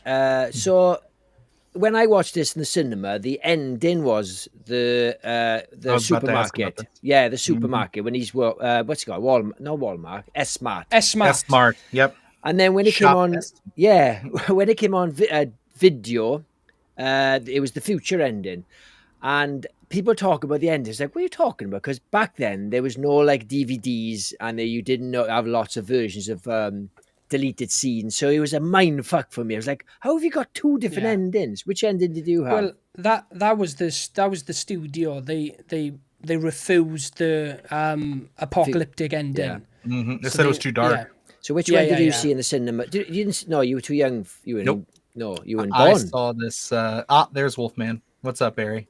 I saw this at my grandparents' house. My grandpa put it on because he loves these movies. Just how wacky they are, which is wild because he's not really into this kind of stuff, but he likes this. And I remember it being on like AMC is one of our channels over here, and like it was the S-Mart ending. So I always lived knowing that. And when I had heard about this being like a like an alternative ending, it was always just one of those things. I just looked it up on YouTube, and I didn't know that it was like actually one of the things they integrated into a later cut down the road. So like watching the director's cut on the Shout Factory version, it was nice to be able to have both versions to where you can see. And I think that they're both fun, but in my heart of hearts, I like the S-Mart ending a little bit more. Of course. I think it's just a better way to end the film. It ends on that energy. It's fun.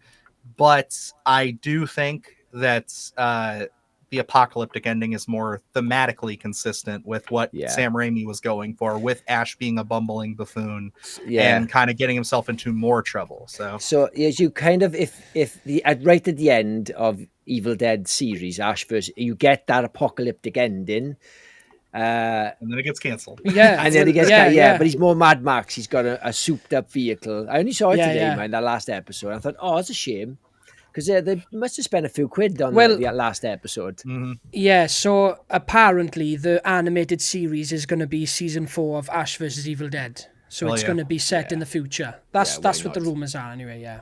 Yeah.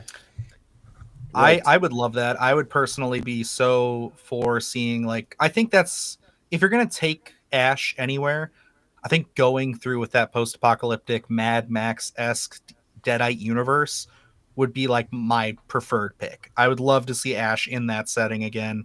It can be kind of like medieval, but like you can do so much more with like kind of the steampunky kind of you know, they're just Yes. building cars and chasing each other, especially Yeah. after having films like Fury Road and Furiosa to Yes. kind of model off of and show the totally. audience.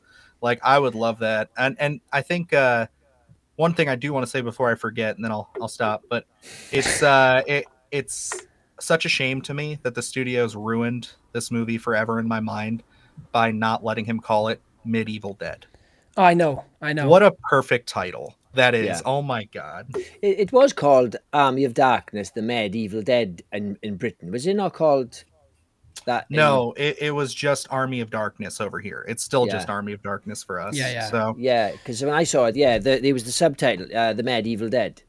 Which is studios yeah. in the US had such a toxic relationship with this franchise. It's amazing to me that it still was able to keep going. Yeah. Because like when this was coming out, they were like, well, it doesn't really feel like Evil Dead. It's not very horror. It's not very this. And they're like, I don't think the audience is going to get it. So they're like, let's just call it Army of Darkness. And then we'll call it Sam Raimi's Army of Darkness. Yeah. They're like trying to disassociate from the brand Evil Dead. It's like, what are you doing? Yeah. Like they I don't know, some of the decisions the studio heads make, it's like, you guys are thinking way too deep into this. Like, we know what it is. Yeah. Just give it to us. Yeah, Like, we know Ash is like. Yeah, trust Sam Raimi. Like, what are you doing? Yeah, Like, because that's why I jumped on it. I was like, oh my God, Evil Dead 3. I cannot fucking wait. I love this franchise. Do you mind if I read a few more comments before we move on to the next Do one? you may go through them quick, Jenks? Yeah, if you can. I love the stop motion animation. Army of Darkness is so fun. This movie is full of cheese, but really good cheese. The best Yeah, cheese. Jamie, you're right. Oh, yeah. Yes, I love it. Abigail Palfrey's such a fun movie. Absolutely. Ben Davis, it's a top film. Definitely. Yeah. Tyler Adams, it's like Freddy with Dream Warriors. Ash reaches full form in the third one. Yes. Yes. Awesome.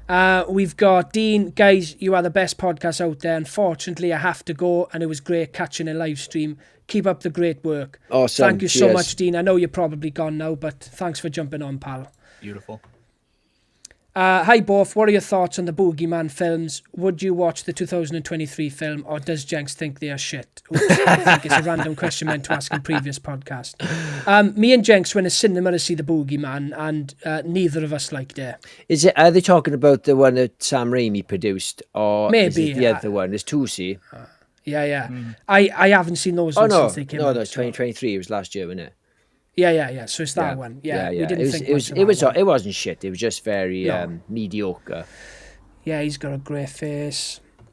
Hugh Huckridge, I came to this franchise quite late in my 20s, which would have been in the 90s. Fuck me, I didn't sleep for a week.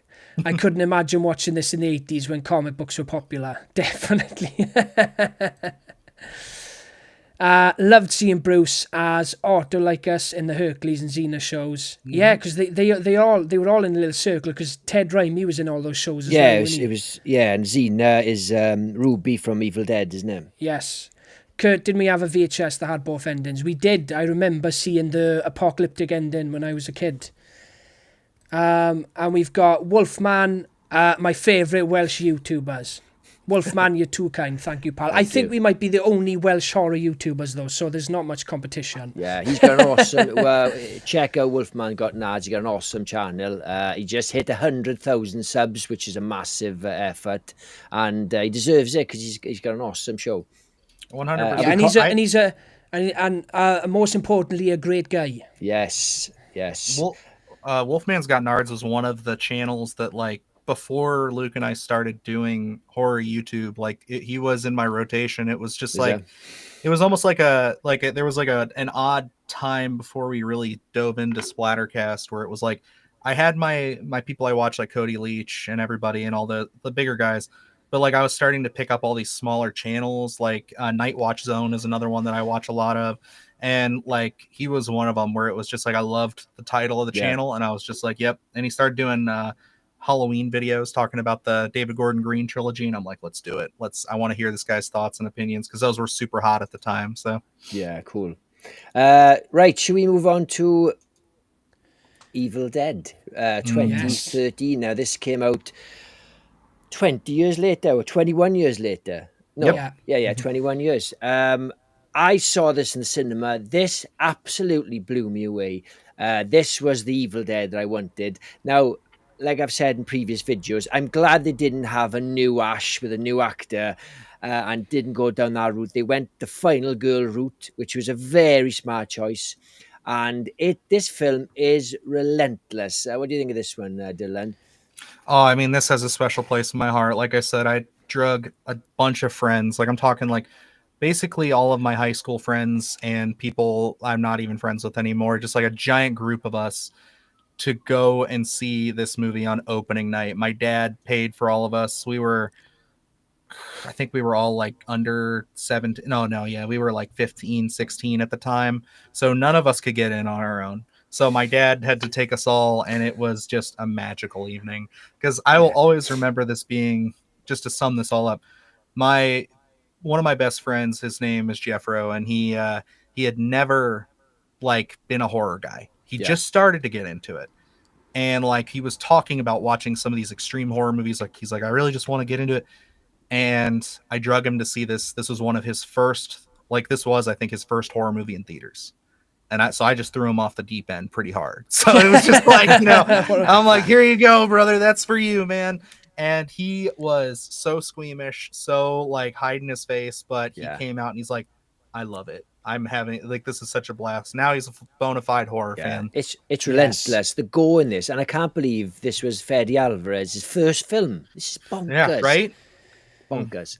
Yeah, this is my third favourite Evil Dead movie. This is my third favourite Evil Dead movie. I remember going to cinema to see this one when it came out in 2013. I went to watch it 4 times. I could not believe I was seeing a new Evil Dead movie, and I was old enough to see it in cinema. When I watched it on opening night, and then I watched it another 4 times over the next 2 weeks. This is a movie that's in my rotation monthly. It's one I always go back to, and it's the Evil Dead that I want now. And I know I'm repeating myself, I've said this before, but when I first seen the trailer for this one, I was disappointed that it was serious because I'd become accustomed to Evil Dead being a bit sillier, being such a big fan of Army of Darkness. I remember watching the trailer and being a little bit disappointed, but I don't know what I was thinking because I went to watch this movie and it blew me away. I think it's one of the best horror remakes out there.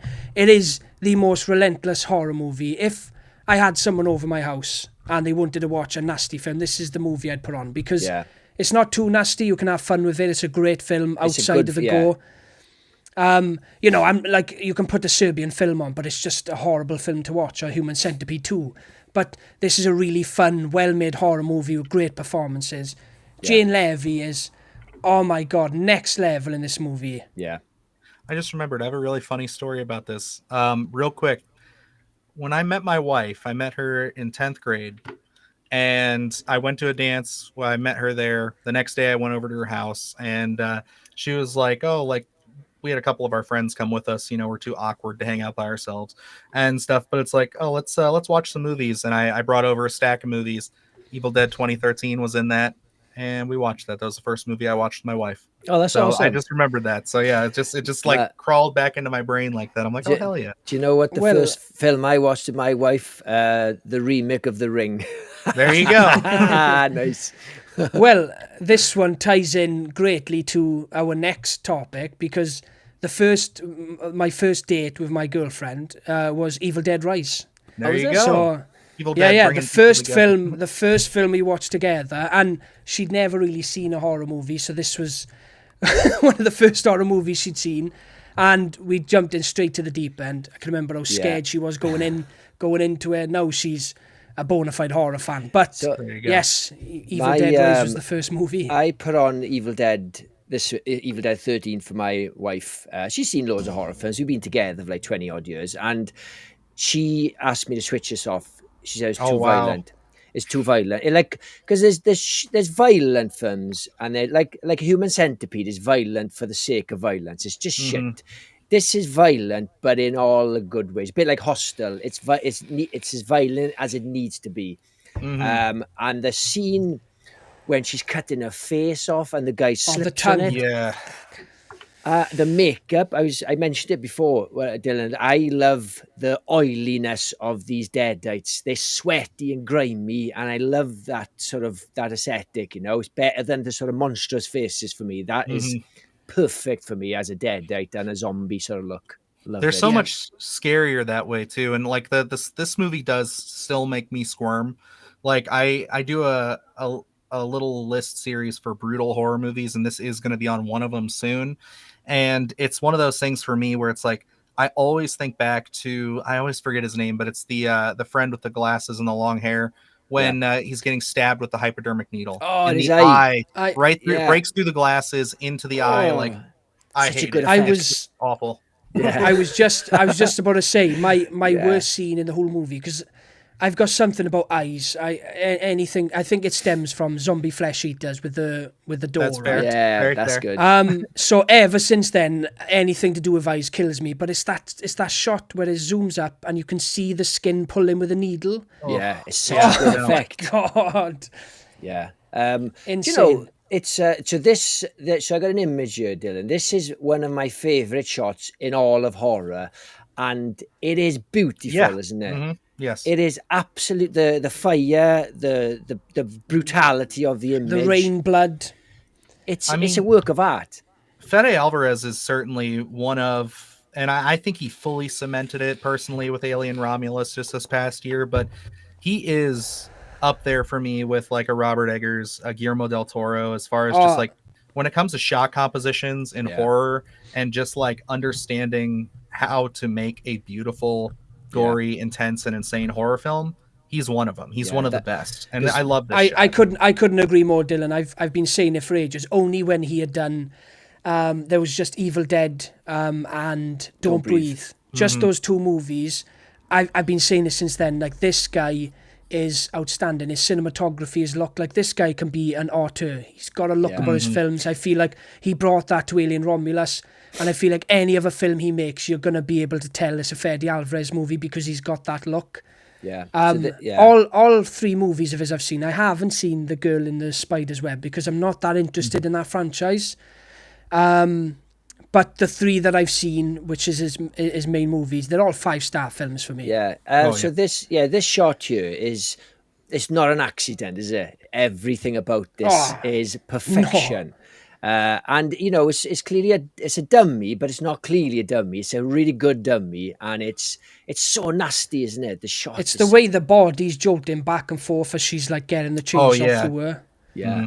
And to me, it's like I really loved the concept of the abomination in this as kind of changing up the formula for Deadites and kind of what's the threat was going to be. And again, it kind of goes into the whole reason why I think this franchise, and I guess I can say it now because it doesn't so much in Rise. They're kind of just looped into the same for me here. But I think what this franchise did so beautifully is you have those first three films that, they're together, even if they say it's like, okay, they remake the first one in the first 20 minutes of 2. Understood. Their rights issues, that's fine.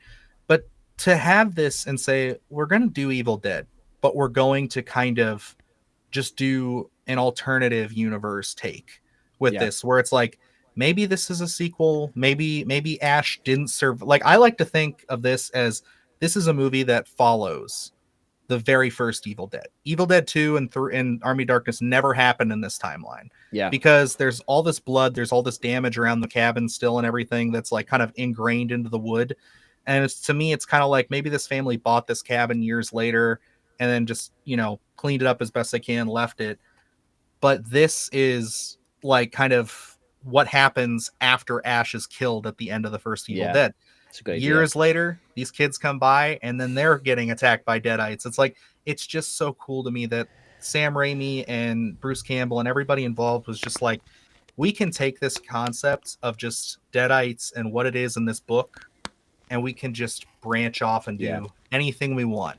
And they could so easily tie it all back together, which is why I think if you're ever going to do a film, I know we had Freddy versus Jason, but if you're ever going to do that properly, if you're ever going to bring that back in the modern era, I think if you want to really be ballsy and bring in a bunch of other people, like, say, just because I can't think of anything else, like Art the Clown or something like that, you have to have the Necronomicon involved.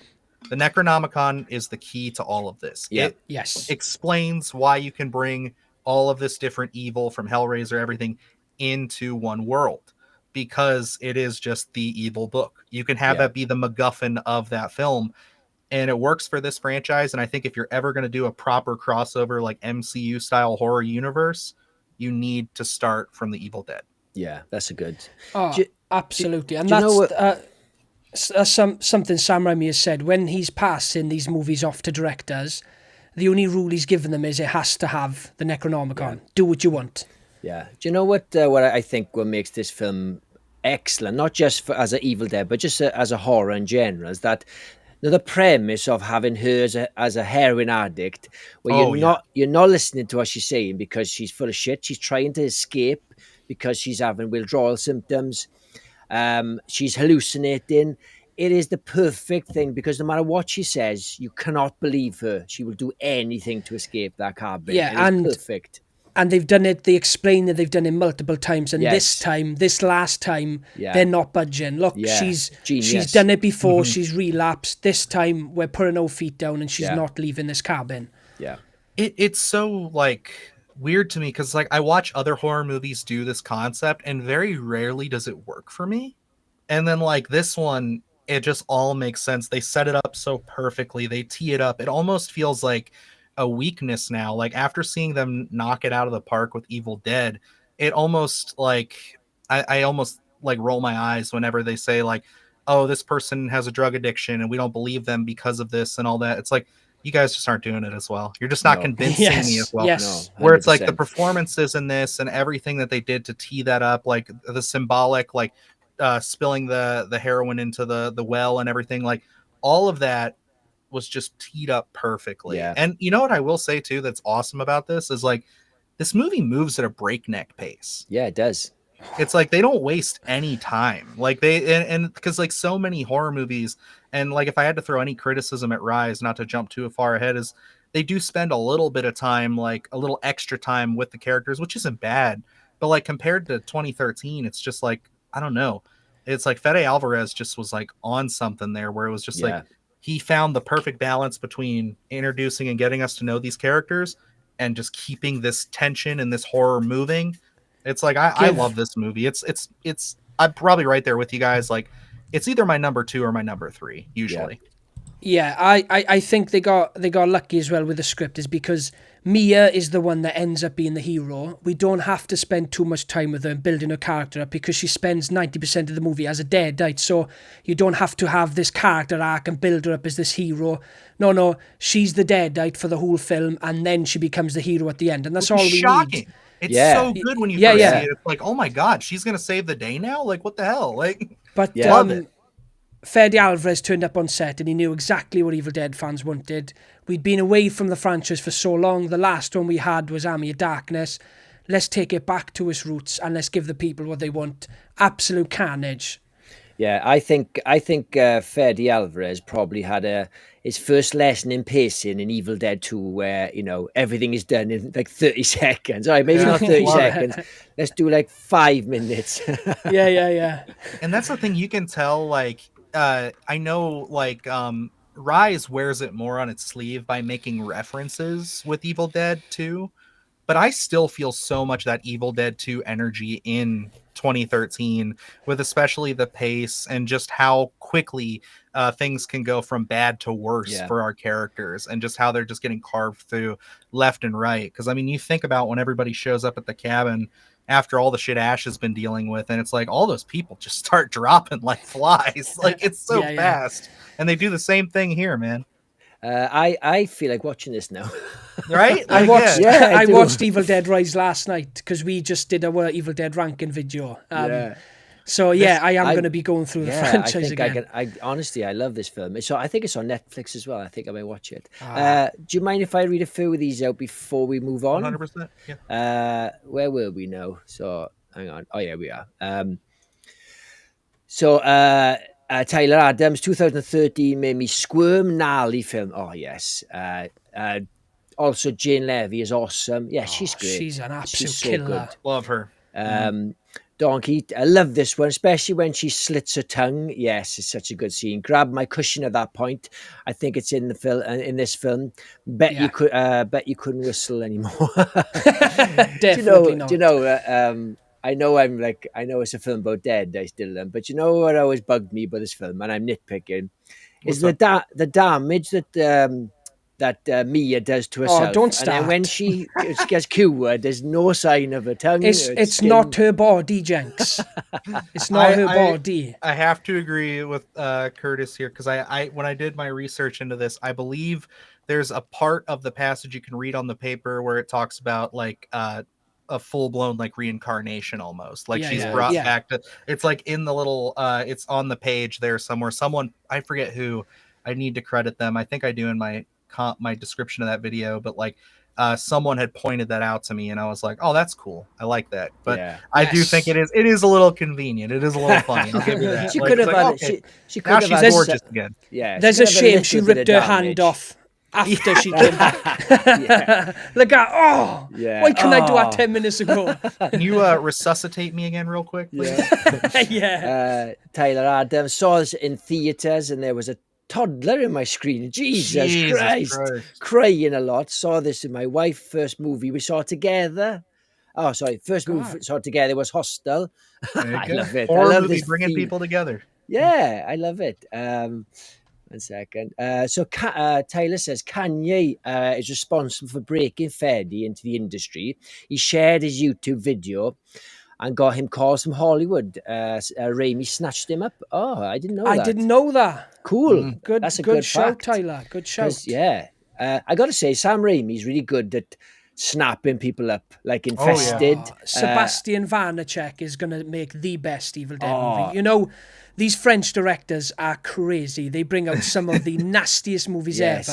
And someone was talking to Sebastian Vanacek a few months ago, and he said, I am going to make the nastiest Evil Dead movie you've ever seen. And if you've seen 2013 Evil Dead, Rise is a bit more tame, but if you've seen 2013 Evil Dead, you know this one's going to be messed up, because he's got a good template and he knows he needs to top Fede Alvarez. And I'm so excited to see what he does with it. But the main thing is, though, is I don't think they can go back to the cabin now. We've had plenty of movies in the cabin. Rise has taken us to a high-rise tower. Now, they have to come up with new settings. There's rumours that Beth is going to be in a sequel from Rise, so I don't know if Sebastian's movie is going to be a sequel to Rise. And then there's another movie coming out. I don't know anything about that one other than the director. I know a little bit about that. Yeah, so the only thing I know is that there's rumours that Beth is going to be returning as a heroine. So, not to go on this tangent, because I feel like, I don't know how long you guys want to run this. I'm good, but like I could talk about my predictions of the future for this franchise all day until I go blue in the face. Yes. But yes, I think that Sebastian's going to probably make the scariest Evil Dead movie. I know that's a big claim. I got goosebumps then. I say it because Infested is one of the few movies of probably the last 5 years or so, I would say, that actually scared me. Yeah, are you scared of spiders? I didn't think so, but now I'm pretty convinced I am. I'm I can watch petrified of Arachnophobia. I can watch Arachnophobia. Arachnophobia. I love Arachnophobia. It's such a great 80s like classic film. Like, I love that movie. This movie, I hate it. And it honestly, like, sorry, but slight spoilers for Infested. Towards the end, as the spiders get bigger, you know, it loses a little bit of that tension. 100%. But he holds them small and realistic for so long. Yeah. I hate it. Like when she's in the bathroom and she's washing her hands and they're crawling all over the walls and shit. And then when she grabs that towel and one just shoots up her arm, that's when I knew they're putting this guy to do an Evil Dead movie. This guy is going to scare the shit out of me. I'm going to have a heart attack. Like, that is one of the most impressive like horror films. Oh my God. I've seen in a while. We loved it. We reviewed it when it first came out on Shudder, and we had nothing but great things to say about that movie. So I've got really bad arachnophobia, and I was so scared because obviously he was using a lot of real big spiders. I know they were probably using a bit of CGI trickery to multiply them maybe, but the actual spiders were clearly real. Because if you watch Sting, you can tell what's a CGI. Oh yeah, spider. 100%. And Sting's such a different movie. It's like that one's like an 80s kind of cheesy fun. That one doesn't scare me as bad as I have fun with that. Infested's fucking terrifying. So for me, as a person who's genuinely scared of spiders, like a proper arachnophobic, I'm not scared of big spiders, giant like monster spiders. They don't do anything for me. So I know what you're saying. Towards the end, they might as well just been a giant snake. I don't care about snakes. Yeah. But when they were like house spider size, oh my fuck! I was like screaming at the screen, like I couldn't bear it. It was incredible film. I was watching a screener for that, and like some of these screeners, before I figured everything out on my Roku TV, like I had to watch them on my phone or my iPad. And like it's the middle of the night. I had just seen The Coffee Table. If you guys haven't seen that one, that was a rough one. That was a fun one. Yeah, fun. I had seen that the day before and already was like, that was a tough movie. That was pretty interesting. And then the next day I put on Infested, like, cool, good creature feature. Let's go. I had to stop halfway through. It was like the middle of the night. I'm sitting there in bed, my toddler falling asleep next to me.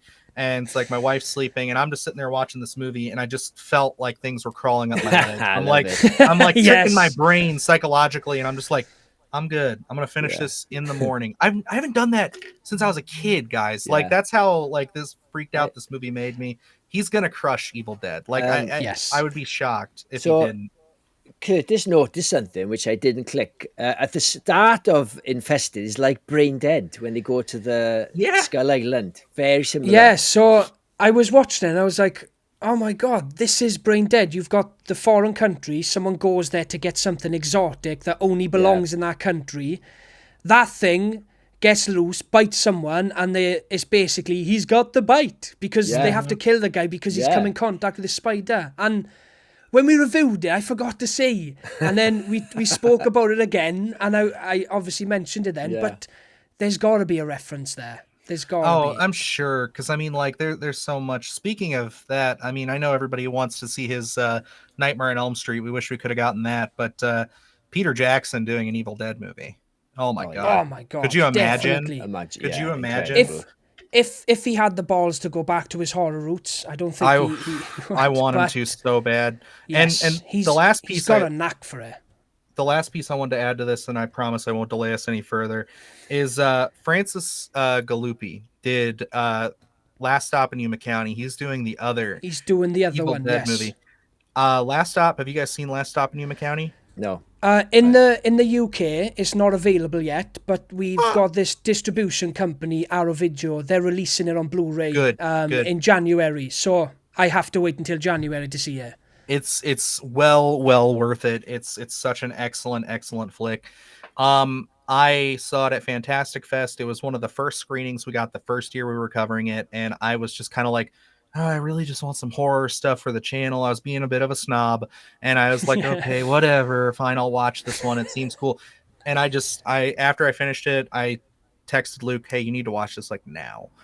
Became our favorite film. Is that good, yeah? Oh yeah, it was our favorite film of the festival. It's not horror, but it's like a crime thriller. It's like Tarantino with some Coen brothers. It's really well done. And it's a good one location movie. It's got so much character, so much stuff. It's all dialogue and everything that's like super. Everybody's just fun and convincing. I have been pining over it for months, mate, and I've been if there's a movie that comes over here, you can rent it on Amazon.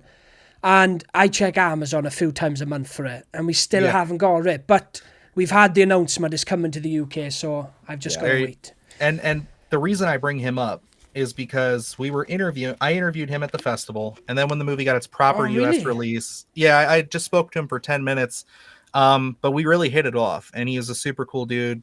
We linked up on Instagram, and I was just messaging him over the year, and then he was like, hey, it's coming out soon here, so I got with his publicist. We got to see it again. We actually did a spoiler review of the film with him. That's awesome. We have a video on our channel where we're just talking spoilers with the movie and getting insight. And I can say this now because it's announced, but after that, he's just like talking to his publicist. He's like, so we're done for the day, right? And she's like, yeah, you can do whatever. So he's like, all right, I'll just stick back and talk with these guys for a bit. And he's like, so I'm going to tell you guys something, and you can't say anything about it. And I'm just like, okay, cool. Wait.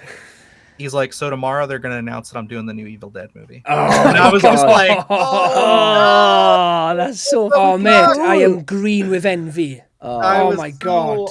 Luke and I, like, I don't think I had this part recorded. I'll have to check. If I do, I'll send you a clip. But I literally, like, had my hands to my face like this. I was like, bro, what? Did you just tell us that? Like, oh my God. And, like, it was man, so, that's so awesome. cool. And I waited that whole day. I put, like, little Google alarms on, like, my actual, like, email and everything for, like, Evil Dead, Francis Galuppi, all these words, like, just highlighted to be like, when is this getting announced? When is this dropping? And it was insane. Did I was you so excited. did you feel like you finally made it? You're like, yes, I'm That here. was seriously one of those pinch me, I can't believe someone's telling us this stuff moments. I mean, I think that's one of the best things that I do, even though our videos for him don't get the most love for interviews on YouTube. I love talking to talent, especially like for independent filmmakers like this, because it's like they're just like us. They're not like I've talked to a couple of bigger people like Lauren Lavera. She's super sweet. Like Joe Lynch and a few others. But like the real independent people who just give you your time. Like I just spoke to Stephen C. Miller for like over an hour with Luke about werewolves. And like we just talked after the interview for like another half hour. And it's like they're so giving, they're so supportive, and dude, they're literally just us. They're horror fans. And they just want to talk about these movies. Like we just talked about like horror movies and werewolves for like 2 hours that day. It was amazing. Yeah. That's awesome. Sorry to hijack the thing again. No, I love it. Man, Evil Dead. I'm really enjoying listening to you speak, honestly. And it's an Evil Dead special, you know? Oh, yes. Right. Shall we move on to Evil Dead Rise, the final movie? Curtis and I were lucky enough to see us in the theatre together, an empty theatre, 4K, massive one. We loved it. We had a great time. What I find amazing about this film, it's tonally very similar to 2013. It could easily be a sequel to it. But this became like, so Evil Dead to me growing up has always been like a cult movie. A lot of my friends in school hadn't heard of it. It was, if you're a bit of a normie with horror, you wouldn't have heard about it. But this film made shy of 150 million in the box office. And that becomes like, that's not a cult anymore. That's mainstream, you know? It's amazing. Yeah, what do you think of this one? This one's a really exciting Evil Dead movie for me. First off, I give this movie 5 stars, right? There is an Evil Dead movie I would give less than 5. This one carries that trend. It's not as relentless as the 2013 one, but what it lacks in... I don't want to say lacks in gore because it's got a lot of it. It's just not as nasty as the 2013 one. It's pretty nasty. It gives us... it is. But if you're comparing it to the 2013 one, it's nowhere near as nasty. But it's still a nasty film. This one give me my favourite Dead out of all time. Alyssa Sutherland is phenomenal in this movie. So good. Another actress that I've met, I've got a photo with. Such a lovely woman. I met her like a month after the film came out, so I just got introduced to her, and then this HorrorCon that I was already booked to go to, they announced her, I got to meet her, it was awesome. Yeah. But I rewatched this again last night. I didn't need to do any prep for this live, because I've seen the movie so much. Yeah, same here, apart from Evil Dead series. I only watched Evil Dead Rise because it was in my mind, so I chucked it on last night, and she is not a fan of horror movies, and she struggled to actually watch this movie because she hates horror. And there's so many scenes in this movie where I'm like, I don't believe you, because you understand horror, you understand what's scary. You're full of shit.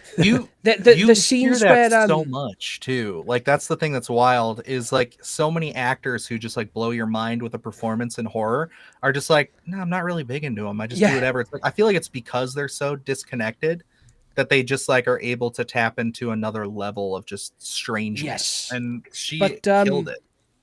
What I really love about this one is they take us out of the cabin to a high-rise tower, but they keep all the same tropes as the original one. Now, the way I see it, right, is the flat door is the cellar, right? So they lock them down the cellar, and then they're trying to convince them to let them out of the cellar. It's the same thing with the flat door, right? And then obviously instead of the broken bridge, you've got the stairs have been destroyed and they're stuck on this floor. That to me is the best thing about the film is we're going to take you out of the cabin, we're going to get rid of the woods, but we're going to keep all the same tropes. And the way they managed to get that into the movie is by far the most impressive thing about this one. And I was quite nervous when they announced Lee Cronin to direct this one. I was nervous because I'd seen his first movie, the Boy in the Hole, I think it's called. I think it's The Hole in the Ground over here. The Hole in the yeah. Ground, Yeah. yes. Yeah, this I wasn't Irish a big film. fan of it, right? I wasn't a big fan. Yeah, same here. It's not a terrible movie, but it was a bit of a throwaway horror film. I didn't quite understand what Sam Raimi seen in him. And when they announced Lee Cronin, I'd already seen that film. I was nervous, but he knocks it out of the park, guys. This film is phenomenal. Yeah, what do you think? I mean, this was one I was really building up to. I was excited for it. I mean, just our first year, I think this was 2023. So this is technically going into the second year of the podcast. And like, we were to have an Evil Dead movie, like already to start talking about that, getting hyped for it, talking about trailers.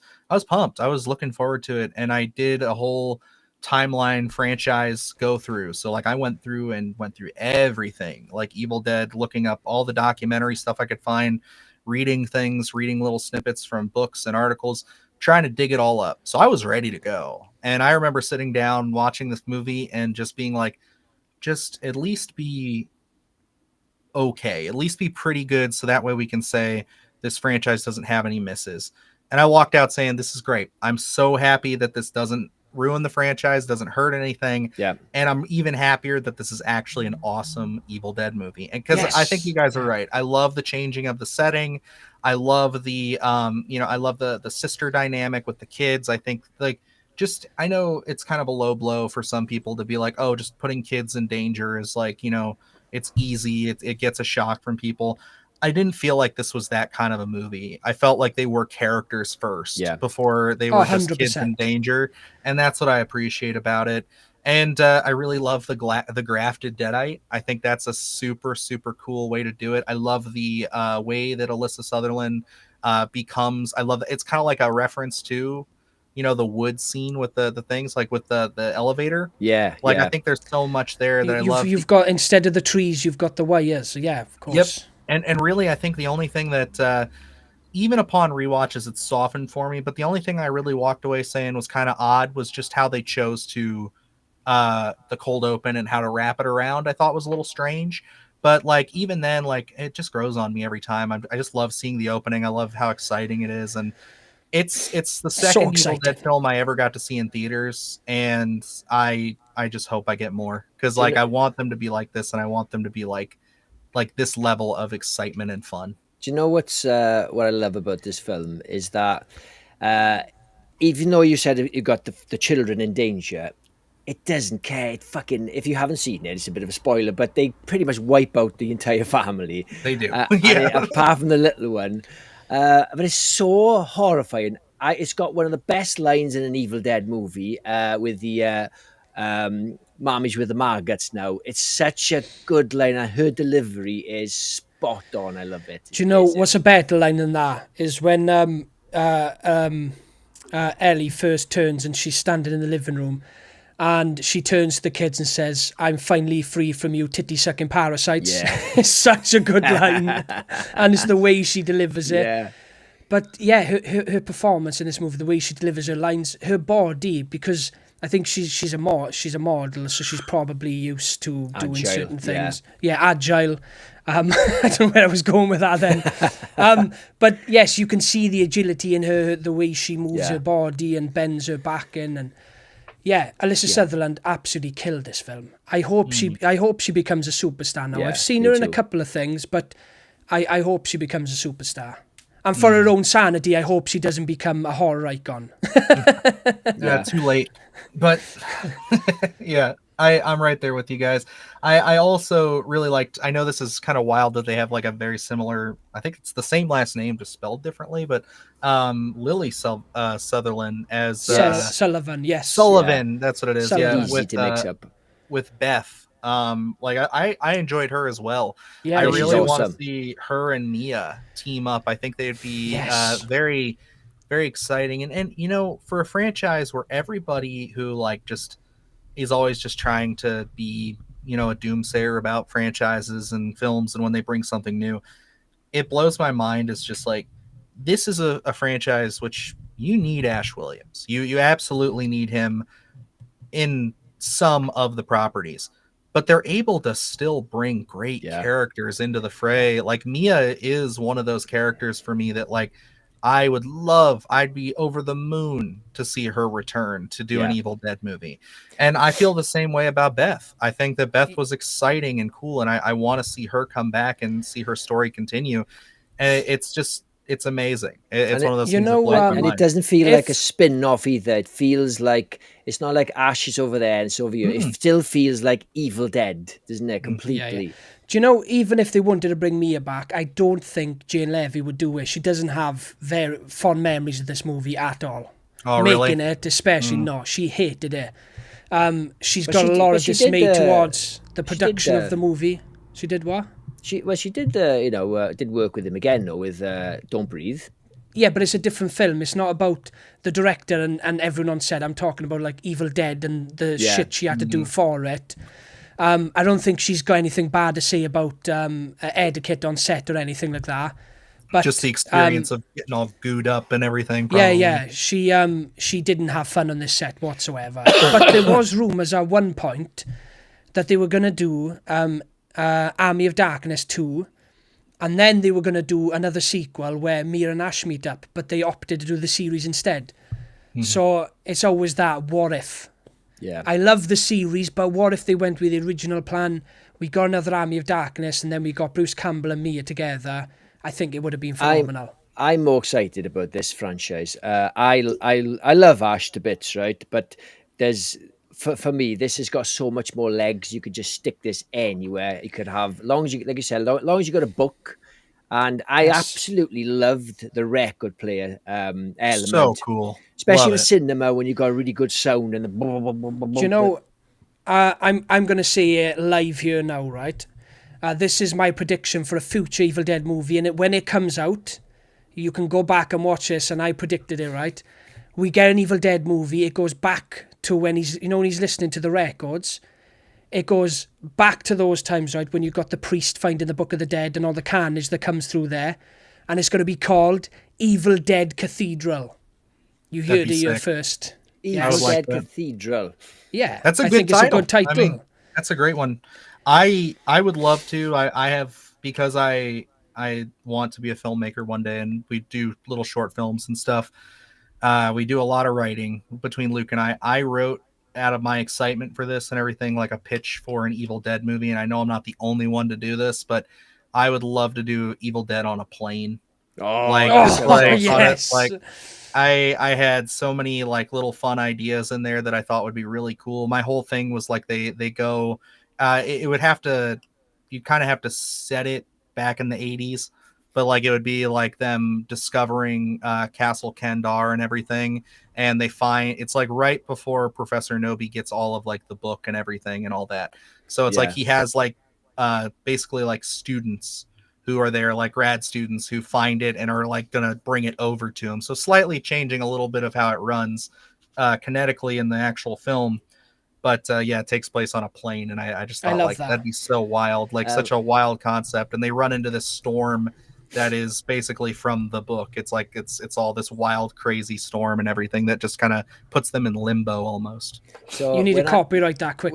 When I was a kid, Dylan, because I write as well, and I was desperate for an Evil Dead 4, and I wrote when I think I was about 12 or 13, just after Army of Darkness. I imagined like a couple on a plane, funny enough, like a small passenger plane, where they crash land in the woods. They take refuge in the cabin.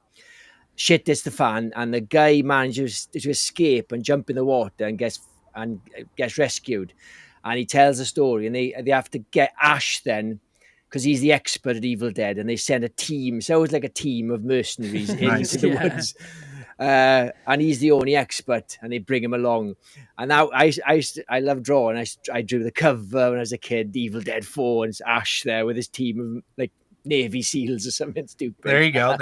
Hell yeah. No, I'm all for it. I love stuff like that, man. Like it's, you know, a little bit off topic, but still Evil Dead, just because we're talking about like story ideas. Do you know the initial concept for Evil Dead 2 was in that cabin there is gold somewhere, buried gold. And because Ash knows the cabin and they know there's deadites there, these group of I'd say treasure hunters, they kidnap Ash and force him back to the cabin to help them get the gold. That was the initial idea for Evil Dead 2. Idea. I like that. Yeah. So I like they that kidnap as well. him and force him back there, and then he's forced back to the cabin because they were thinking, how the hell can we get this guy back to the cabin? Like, but why would he obviously Yeah, yeah, why would exactly.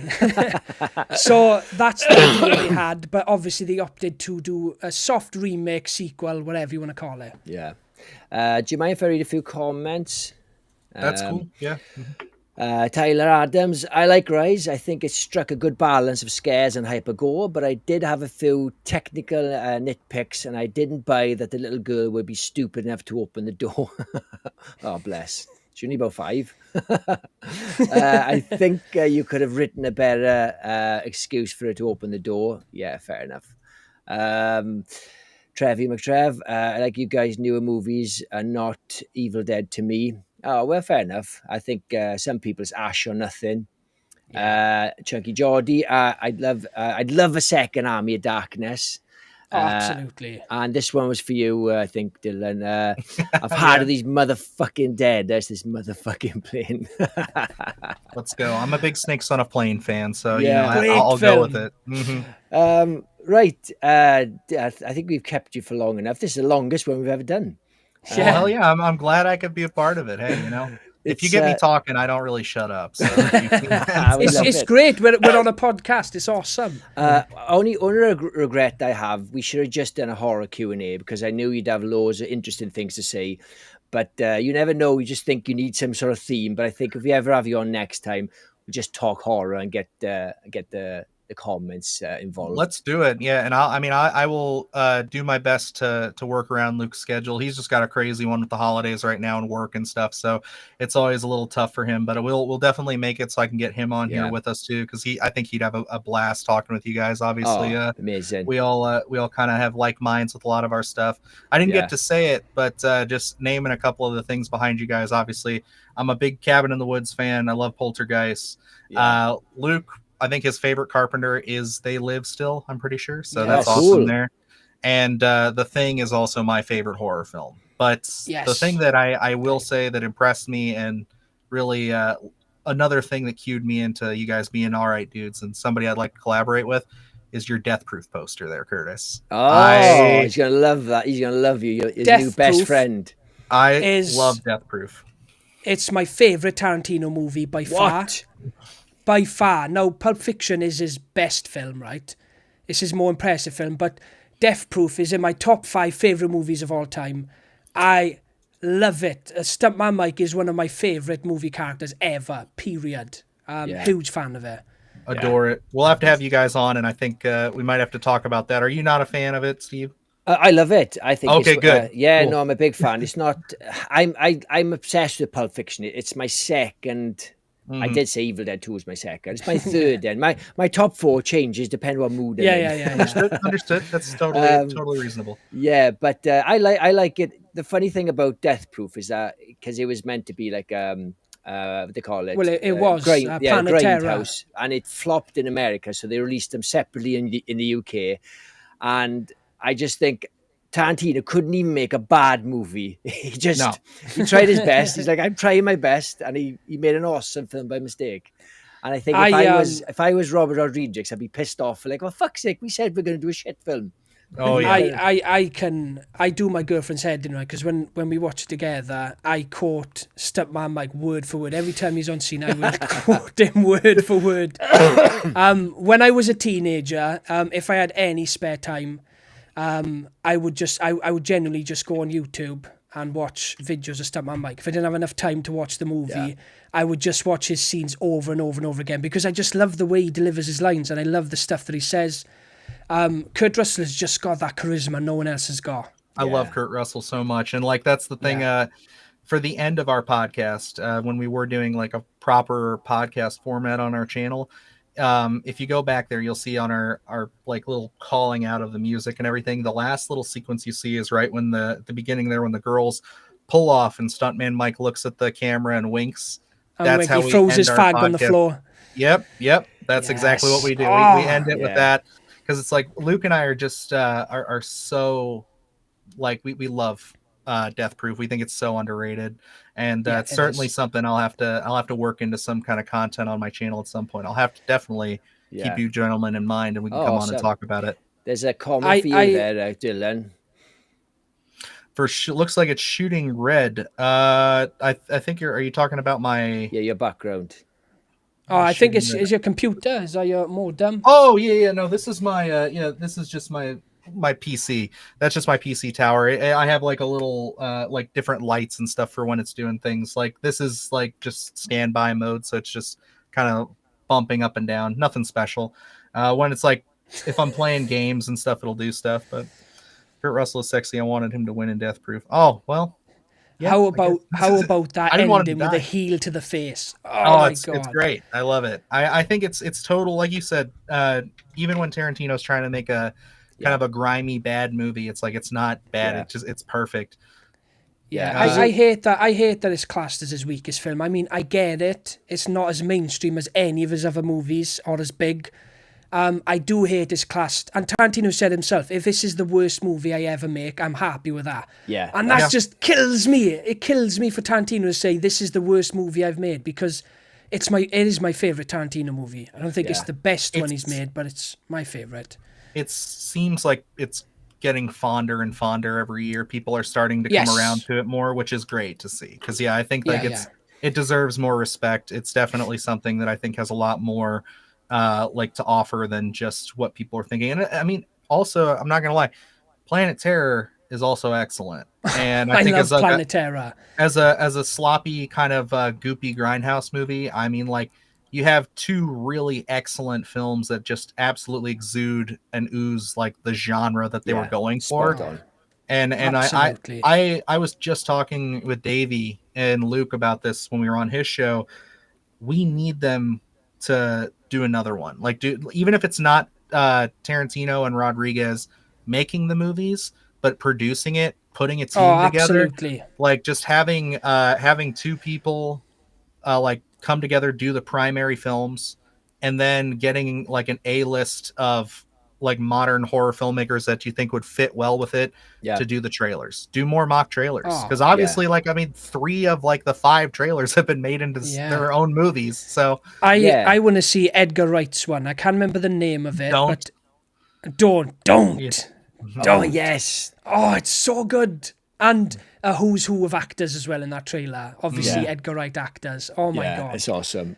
Yeah, you got Thanksgiving, you got Machete. What's the other one? What's the third one? Don't. And the then one that got made. Hobo with a Shotgun. Oh, Hobo, yes. Hobo with Shotgun. Yes. Yeah. Yeah. Before we wrap up, do you want to give your channel a pitch? You probably do a Nope. better job than me. Don't come watch my stuff, please. No, I'm kidding. Keep it over here. No, it's I'm over there at Splattercast. You guys can find us there. We do all kinds of different horror content, but primarily what we focus on is just talking about independent films, new and old, and as well as like just within the last year doing a lot of horror movie lists, just finding interesting topics to kind of talk about some movies that I don't necessarily get to spotlight all that often. So like one of the ones I just did, I try to keep this series alive, even though it doesn't hit all the time with people, is like 5 movies you should watch before. Yeah. I just did one on werewolves, and I thought that was a lot of fun. But then also I kind of take a lot of requests. It's very community based over on our that's cool. channel. I try to just listen to what people are asking for and try to kind of find my little way into it. It takes me a little longer with some requests, but when I find one that's really exciting, I'm pretty quick to get it going. But we do it every week, every Sunday. We have a list going out, and it's a good deal of fun. Yeah, so. you got an awesome channel, and it's blown up bonkersly. Honestly, it's like from a year from when I saw you in January to now, it is absolutely mental. We're really lucky. Can I just say as well, Dylan, you've been a fantastic guest. I've had such a amazing. good Thank you, time guys. chatting with you, mate. So knowledgeable. It has gone so fast. You're so knowledgeable, and I'd love to get something going again if we jumped on your channel, mate. Or honestly, you've been a great guest, pal. Absolute top sport. I've got your channel in the link in the description. Thank right, you. Right, cheers for everyone who's left comments. if you like horror, any to a horror ranking, check out our Facebook page. We also do with memberships now. We got tier 2, which didn't have very much on it when we first started. We got plenty on it now. We're just being monetized, see Dylan, and Oh so yeah, just there you go, building boys. these. Yeah, so I'd love, if you can't, we got tier 1, which is awesome as well. Worth doing it. But yes, thanks for everyone who jumped on. Really appreciate it, and we'll catch you on the next one, guys. Thank you so much. Cheers, guys. Cheers, See you guys. later. Cool. Hell yeah.